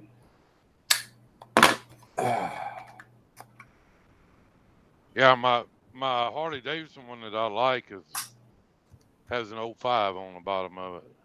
Drop is in the yeah, he's in the small engination, I believe. I thought he was in the... I'm assuming Craig knows what. This is a what they're talking 1994.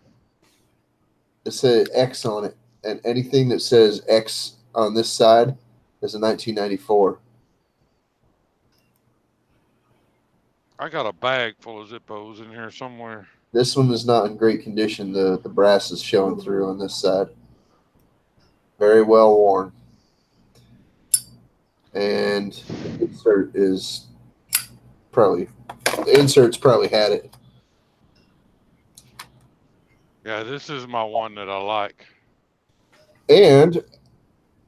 Yeah, okay. That's nice. That's a cool one. What's the date on it? Has a 05 on it. Okay, 2005. What is a D in a... It's got a D on it. D? See, this one has a G on it. This one has a D on it. That denotes the month.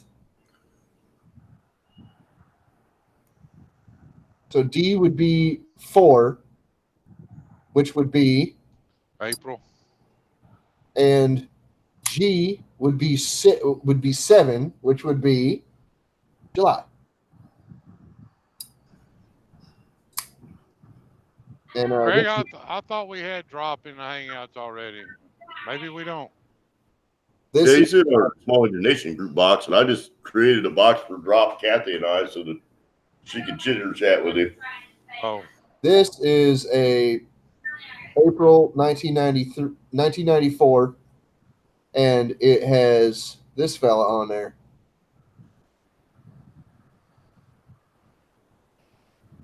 I can't see nothing. That Patrick Swayze? Nope, that's Jeff Gordon. You sure? Oh, Oh yeah. that pisshead himself. Yeah. When I was racing, I hated him. He was all right when he got a little older.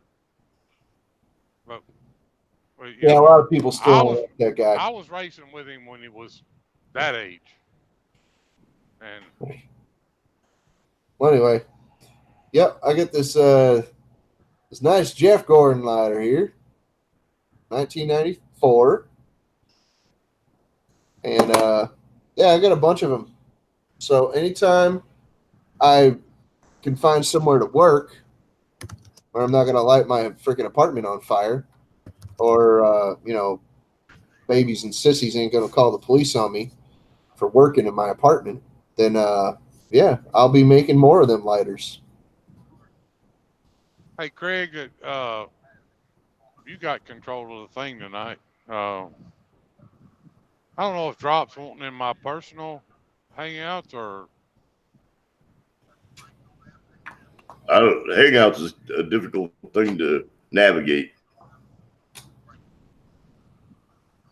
you see the thing he put in there, right? This video turned out to be long.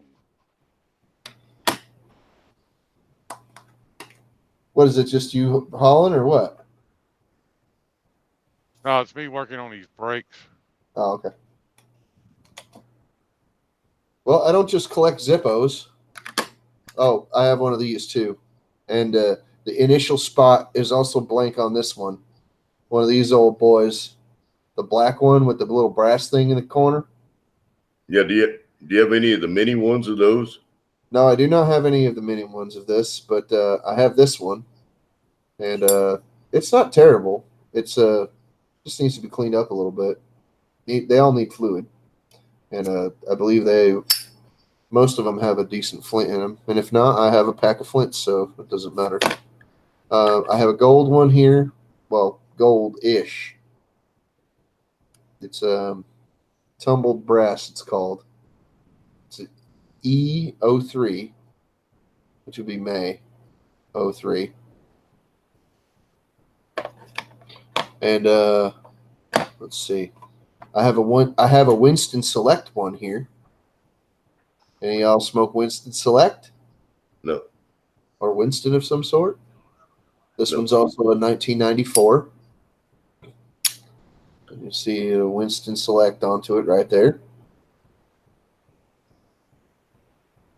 I've got a Marlboro one somewhere, and I've got a Camel one somewhere. And then I've also got one of the narrow, what I would call mini Zippos, because they were narrower than a regular Zippo. Narrow ass. Well, here. I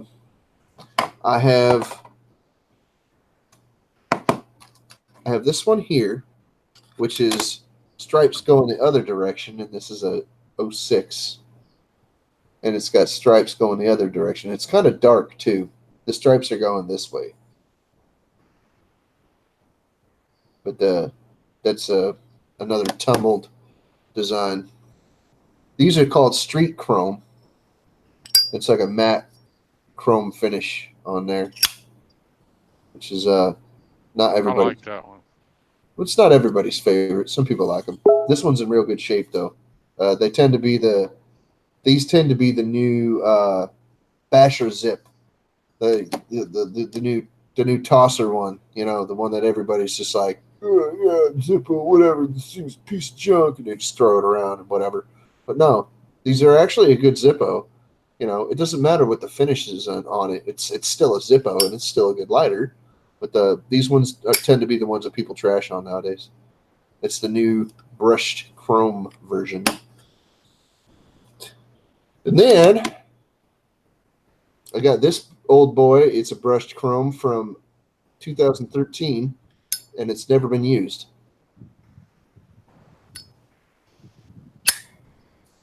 Oh, every time I go in a truck stop, they have these huge Zippo displays and stuff, Oh, and yeah. I'll always look at them. Oh yeah, I don't care for the painted ones. like I mean, this. I've got a few of them that have the flag and Yeah, like this one here. eagle. There's a brass one with a steampunk skull on it. I can't even give this one away. Ain't nobody want it because of what's on it. It's just like, the thing looks dumb. Well, yeah, you're right.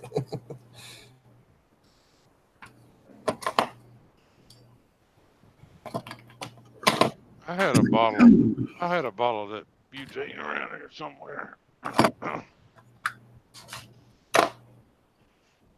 But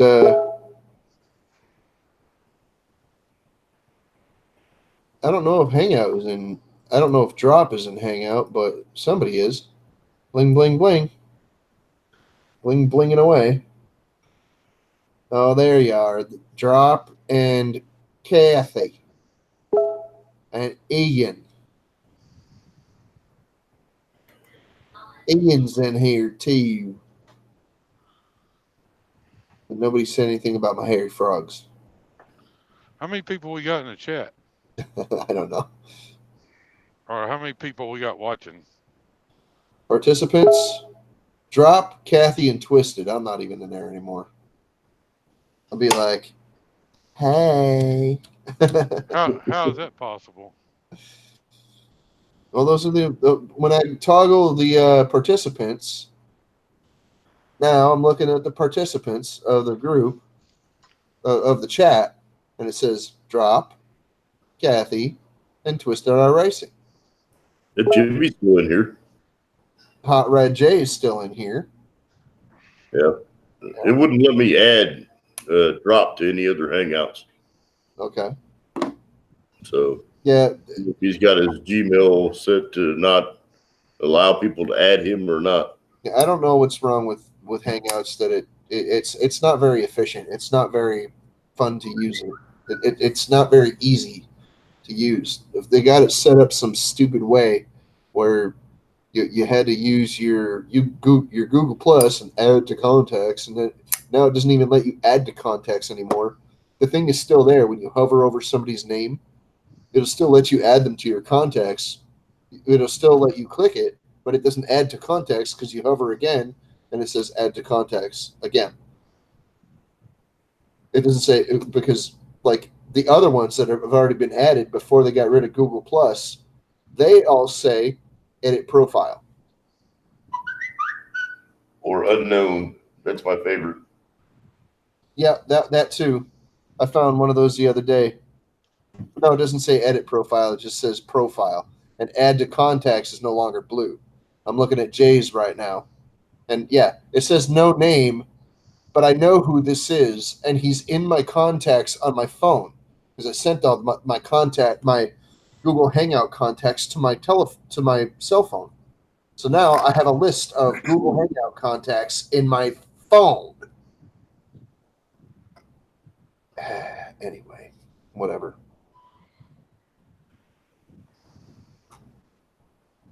Google Hangouts is weird, and it's kind of dumb. Like, it's not a dumb concept. It's just kind of dumb that it doesn't work the way that you would think it would work, you know? Kind of like, oh, it's like Facebook. Yeah, add me on Facebook. Or add me on Google Hangouts. It doesn't work. It doesn't work. There it is, Justin. I put it in my case that I like. Well, hold on. I'm sorry. I was looking at something else real quick. Let me see. Oh, sweet. Nice. Flame's not bad either. Oh. Well, inhaling the vapor from a butane source is a lot better than inhaling that Zippo fluid, I'll tell you. Because naphtha's carcinogen. It's real bad for you. It's not like you're inhaling it to, you know, it's not like that's the point of smoking a cigarette is to use a Zippo lighter to inhale naphtha. No. But yeah. It sure is stinky. Here's a Ronson Wind 2. Similar to a Zippo, but the look of the outside of the case is where the similarities end. And if you open it up, it look like that. Now, this is still a windproof lighter, and it's still, you know, sparks and everything. And I had to restore this thing because it was quite rusted on the inside. It was disgusting, actually. And I had to use parts from a Zippo to to get it back to a decent usability. But nobody wants it because you could go to the pharmacy and you can get these things for a few bucks. These are the cheapo lighter on the rack now. Like I said, this is not a bad lighter. It's just the cheapo one. Like the one back in the day that said AADLP on the bottom. You know, that they look like this, but they say AADLP across the bottom, or they say China. Like real big, like CHINA, real big across the bottom. But here's a brand new, like this thing's almost like brand new. I cleaned this one up real nice. This is a 2000. You see, it's not bad. And it's if you know what the bottom of a 2000 looks like, it's got the. A guy gave me this lighter, this Harley Davidson lighter, about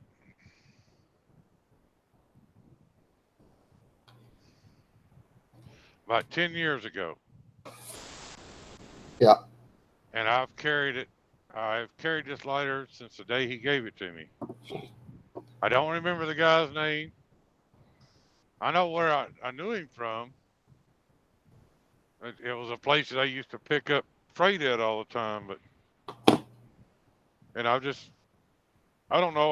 When I reach in my pocket, I feel for, that texture on the outside of it, and I'm used to that. So. All right.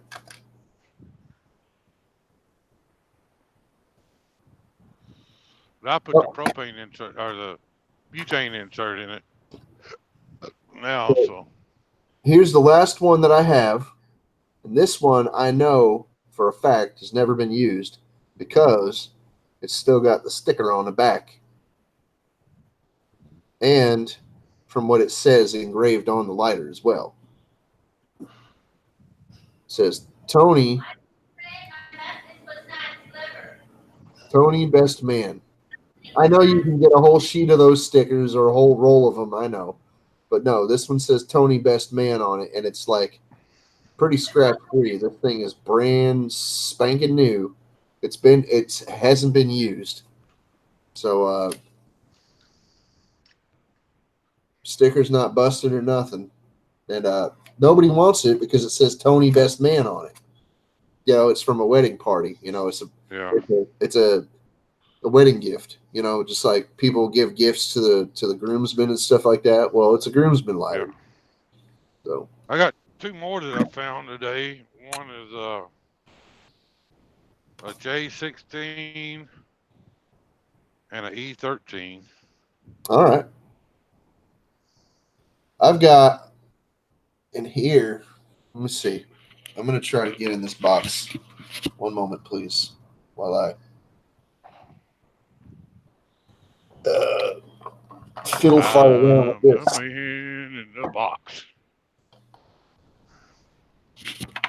There we go. I'm going to put you on an elephant head. Yeah, not bad. Okay. It's perched at a kind of an odd angle, but I don't care. This is the rest of my lighters that I have within arm's reach. All right. If I want anything else, I'd have to get up and go to that freaking shelf over there that I'm pointing at.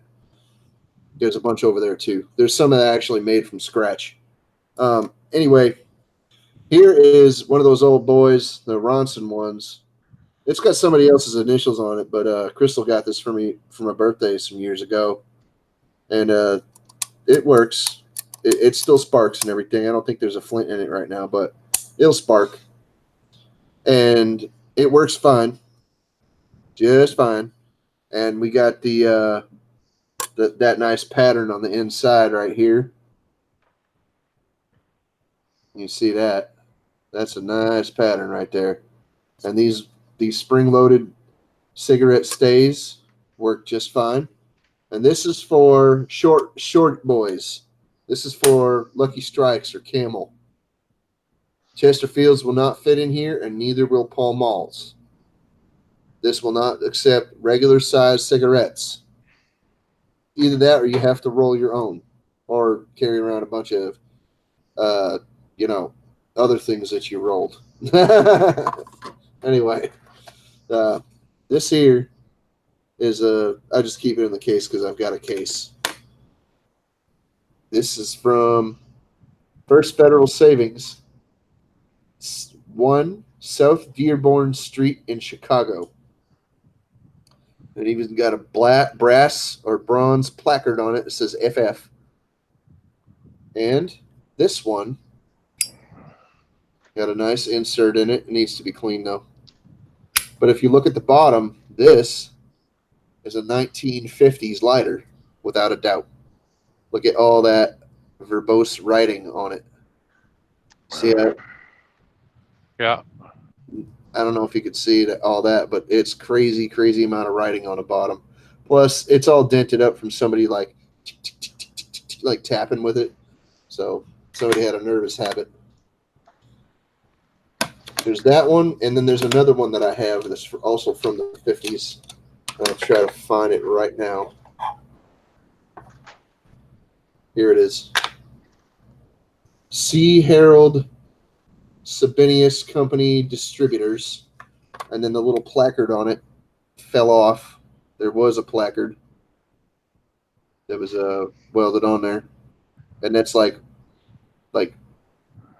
sanded into the freaking finish a little bit, and then they welded on. And then there's a wear mark on the back. But this is also from the 50s, legit straight up. And you could see all that writing. And this one is pristine on the bottom. It's nice. It's got really, really, really nice writing, and it's nice and shiny still. So this one is awesome. Very, very nice lighter. Very good condition. And I just don't smoke anymore, so I don't use them. This one here is a lighter that I got from my friend Crystal a couple of years ago. It's called a Prism lighter. Most people call these rainbow lighters because it's obvious that there's rainbows on it. But her YouTube name is Rainbow Bright. She is a great person. A lot of people say goofy things about her, but this is a 2003. I've got one of those around here somewhere. Oh yeah, this crystal has has one that has a butterfly etched into it. Hers is real nice. Crazy cool. I've got so much crap. I've got so much crap in this shop. And then there's this one here. This one's very special to me. I won't get rid of this one ever. This one had a Harley thing on the top and the bottom here. That one part went into the other. It had an eagle and things and a motor on it. But the plates fell off over the years. I grabbed this out of a box of stuff at my friend's wake. After he died, during his wake, his best friend Mike came around with a bunch of stuff in a box. Said, I was hoping you would and let us grab whatever we want. I grabbed the Zippo out of there. I'm like, really? He's like, I was hoping you would grab that because I know you like them. Well, this is a 2000 as well, which is a nice Zippo. if anybody ever tells y'all I'm a coward, y'all can tell them I got nuts. Big nuts. I got something similar to that. I only got one though. I'm gonna weld a piece of chain to them and hang them off the back of my 450. Hey, Stacy, I've got one of those big nuts similar to that, right? And I use mine for an anvil. Yeah. I'm not kidding. Look at some of my older coin making videos, and I put it on my leg. Tink, tink, tink, tink, tink, tink, tink, tink, tink. I'm gonna weld 2 pieces of chain to those and hang them off the trailer hitch of my F450. Oh yeah. And I'm not gonna say nothing to Tabitha. She drives around in my truck all the time. So this here is one of those old trench lighters, but this one is a modern interpretation of it from the 90s. This is camel version. Still works real good too. Still got a wick and everything in it. That's an old military lighter, isn't it? Yeah, these were trench lighters. But this is a camel remake. Oh, okay. So it's a repop from the 90s. And then you got the obligatory. How long has it been since anybody's seen this one? The jerk lighter. JRK. And I soldered a gear to the side of it. So I had like a thumb catch for it. How long has it been since anybody's seen that? Or if anybody even remembers it. But yep. Oh, and then here's a lighter I got from Udizzy a while back. I'm not as think as you stoned I am. And then this one I got from Crystal. This is one of the first gifts she ever bought me when we first started dating.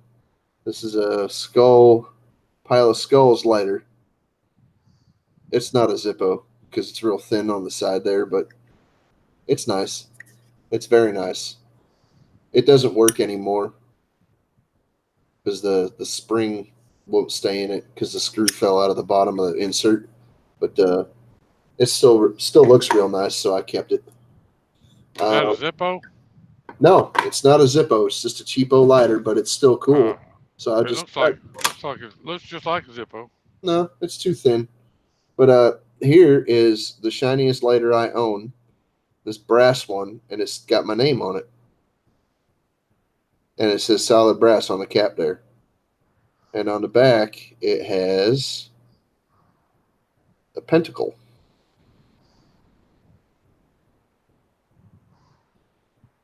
I found this on eBay. I gave, I think, $8 for it. Shipped to my house. All said, shipped to my house. I think I gave $8 for it. And I was gonna try to resell it, back to the eBay lighter community, but I decided I liked it, so I'm gonna keep it.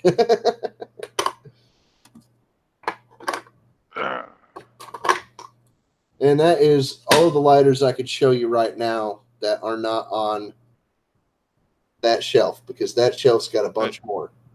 That date code sheet that you got, is there any way you can send me a copy of that? Yes, can. I surely enough can. I can take a couple of pictures of that. I take a picture of each side. There's slims on this side. There's the date codes for the slims are on this side. But the date codes for the regular size lighters are on this side. So, yeah, I sure enough can. I'm going to do that right now while I'm thinking about it because I don't want to forget. Because I'm getting old and stupid. Older, stupider. Whatever. Whatever.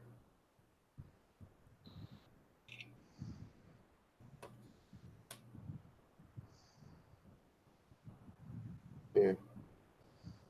I'll even turn the card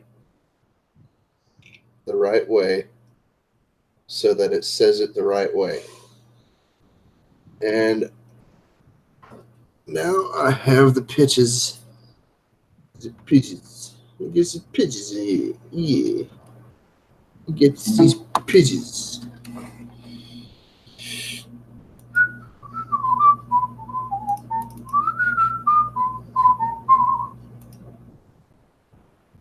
A little bebop for you.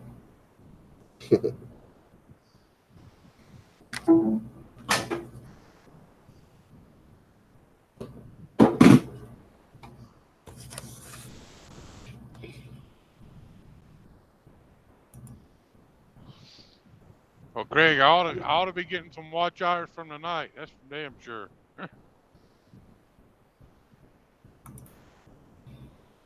Let's see. Brand new folder. And Hangouts window. All right. Let's see it. There we go. I'll edit these pictures a little bit first because they're going to be massive. And then you're going to be like, if you open it on your computer, it'll be fine. But if you go to edit it, you'll be like, oh my goodness, where did it go?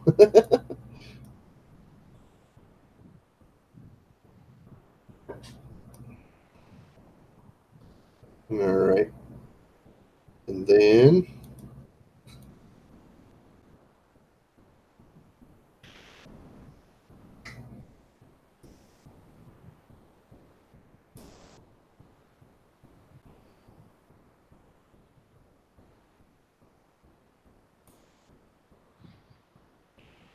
I don't know if you have slim lighters, slim Zippo lighters, Stacy.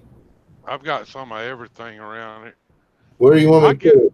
In my family, in regular box, what? Yeah, put it in the family box. I'll be fine. Right then. It's not behaving right. Hang on. Get rid of this one. Or email it to me. And I mean, I could send it to your email if you really wanted me to. Yeah, just send it to my email. Yeah, it's not behaving. I don't know what's wrong with it. It's being stupid. So. Hi, Crystal. Ding. She didn't hear me. But hi, Crystal. Hi. I see her waving.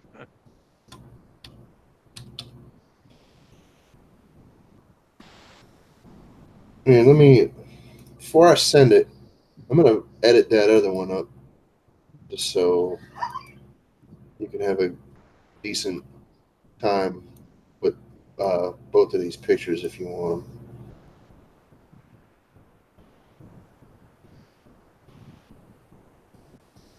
What's the matter, buddy? Did he peck at you? What? Later, it was like really freaking long. Well,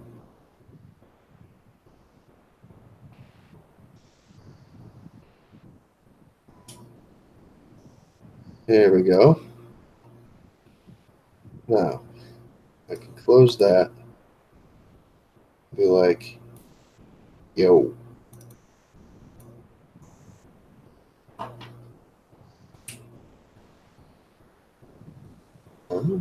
There it is. I didn't say anything in the message. I just sent it. Oh, that's cool. Always check your spam. Make sure they didn't shunt it to spam. So, I don't know. Their emails silly once in a while.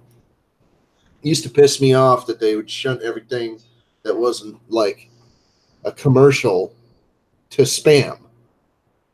But the spam and the commercials would stay in my regular email. I don't know. I had to go in and fiddle with ad preferences and this and that. And finally, a couple years after I got that email, it started sending the spam into the spam box. Well, what do you know? Will wonders never cease.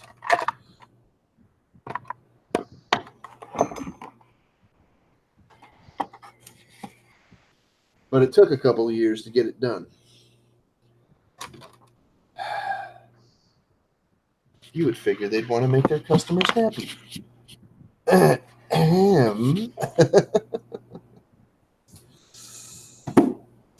So, there's that. If I had more of these, I would just mail one to you. I don't think I have any more. I think that's the last one. I used to get them all the time because I used to send lighters back to Zippo all the time. But I pissed them off a bunch of times, so now they don't like me anymore. They'll still fix my lighters when I send them.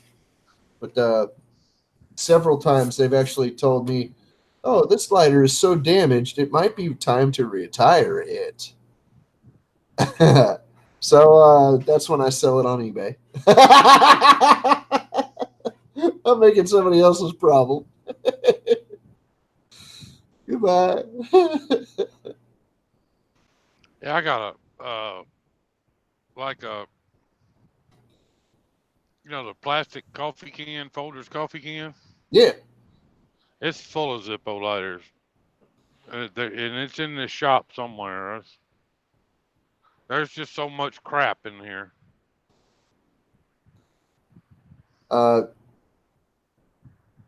Yeah. That's how a shop gets, bro. Have you ever watched Ian Matthews' video? Oh yeah, you shed it. You can't even walk through it. Yeah. Oh my gosh, man.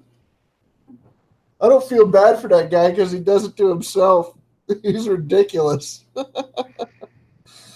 And then what do you He's call got it? some of everything. He's got some of everything in that building. Just Though. about, yeah. And what do you call it? You look at fellas like I know this. I've actually met this guy, shook his hand, I hung out with him, I drank beers with him and shit. Harvey Spooner. Yeah. Man, that Harvey's guy. got a lot of shit too. I've been watching him for like, I don't know, like 6 years. And man, does he have some crazy, crazy stuff. My goodness. I could not even believe some of the stuff that he's been doing this like Honda bikes and three-wheelers and things and other kind of like Honda Trail 50, Honda Trail 70, Yamaha this and that, freaking Big Red, Quadzilla. He likes his Hondas, that's for damn sure. Dude, he's got it all though. He's got Yamahas and Kawasaki's over there too. He's even got the big ass China quads, like big ones, not just them little rinky-dink kid ones. No, he's got big China quads that are like 300-400 cc. It's crazy. I'm like, what? How you did? He's like, oh yeah, I gave this much money for it. I don't know, whatever he gave for it. And he's like, and I'm quickly finding out that this thing is just a piece of crap. I don't know what to do with it. I mean, I know how to fix it. I know what's wrong with it, but I'm gonna do it. I'm just not sure if it's worth it to do it. So once he starts something, it may take years for him to, go back to it, but he usually does eventually, and he'll end up fixing it, but he might not feel great about it every time. Yeah, I watch a lot of Harvey stuff when I get to messing with them China quads and stuff, and I mean you can find just about anything you need to know on Harvey's channel. Yeah. Once in a while, he'll show you him doing the work, but most of the time, he'll just tell you, "Oh yeah, I did this and this and this, and if you're gonna do this way, you got to do." I found that I had to do it this way. You might be able to find a different way to do it, but I found what works for me, and he's very careful to not lead you up the garden path most of the time. And he wants to word it correctly, so that he doesn't want to give you absolutes and say this is the only way to do this. No, this is what works for me. I hope this. Yeah. If you ever have this thing that you have to do, I hope this works for you as well. If it doesn't, or if you find a better way, please come back and tell me. Please come back and tell me how you did it better or cheaper. He's always looking for a great way to do something like a Okay. Harvey's good people. He's a cool dude. He is such a cool dude. He's not an angry dude. He doesn't get mad at anything really. I mean, I'm sure you could incur his ire if you really poked at him, but no, he's had most conversations already because he's like 65 years old. He's a retiree. He don't care about nothing anymore. He's just like, yeah. That's wonderful. We can talk about that. But I'm gonna go ride this Honda first. Yeah. Whatever. You don't care about that no more. And he's been loosening his grip on his hoard of things. And yeah, he's been letting some of it go. Not all of it. No. A couple things a year he lets it go though. He just had a pretty big trade with a friend that came. A friend of his gave him something last year or something, and he just gave his friend a few things that are just essentially things that he was never going to work on or never get to. He's just like, yeah, he really wanted this one bike, so I'm giving it to him. And there's a couple other things on the trailer for him. So yeah, he's been letting it go slowly. He's got his favorite bikes already, and he's got multiples of each of his favorites. So he's all set. He doesn't need any more than a few bikes, obviously, but he's got it. And when it comes to Honda, he has the most. There's nobody else that I have seen on YouTube, and I've looked for Honda dirt bikes. Nope. Honda three-wheelers? Nope. Honda ATVs? Nope. Harvey's got the most. He just does. I haven't seen anybody with a bigger toy collection than Harvey. Like dirt bikes and three-wheelers and whatever. And most of what he's got is three-wheelers. That's most of what he has. So I haven't seen anybody that has a bigger collection even in dirt bikes. Even in go-karts or lawn tractors and things, And trust me, he's got those things too. He's got golf carts, maintenance carts. He's got meter-made cart.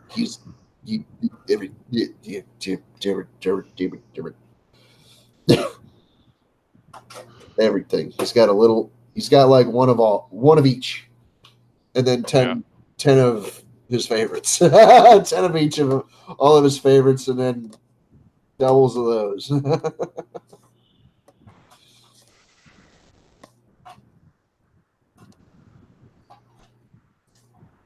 Oh my goodness.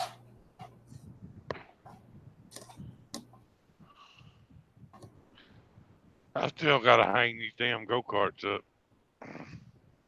How many go-karts do you have, Stacy? I've got 3 race carts right now. He wants to hang them from the rafters. I'm gonna hang them from the ceiling in here. Okay.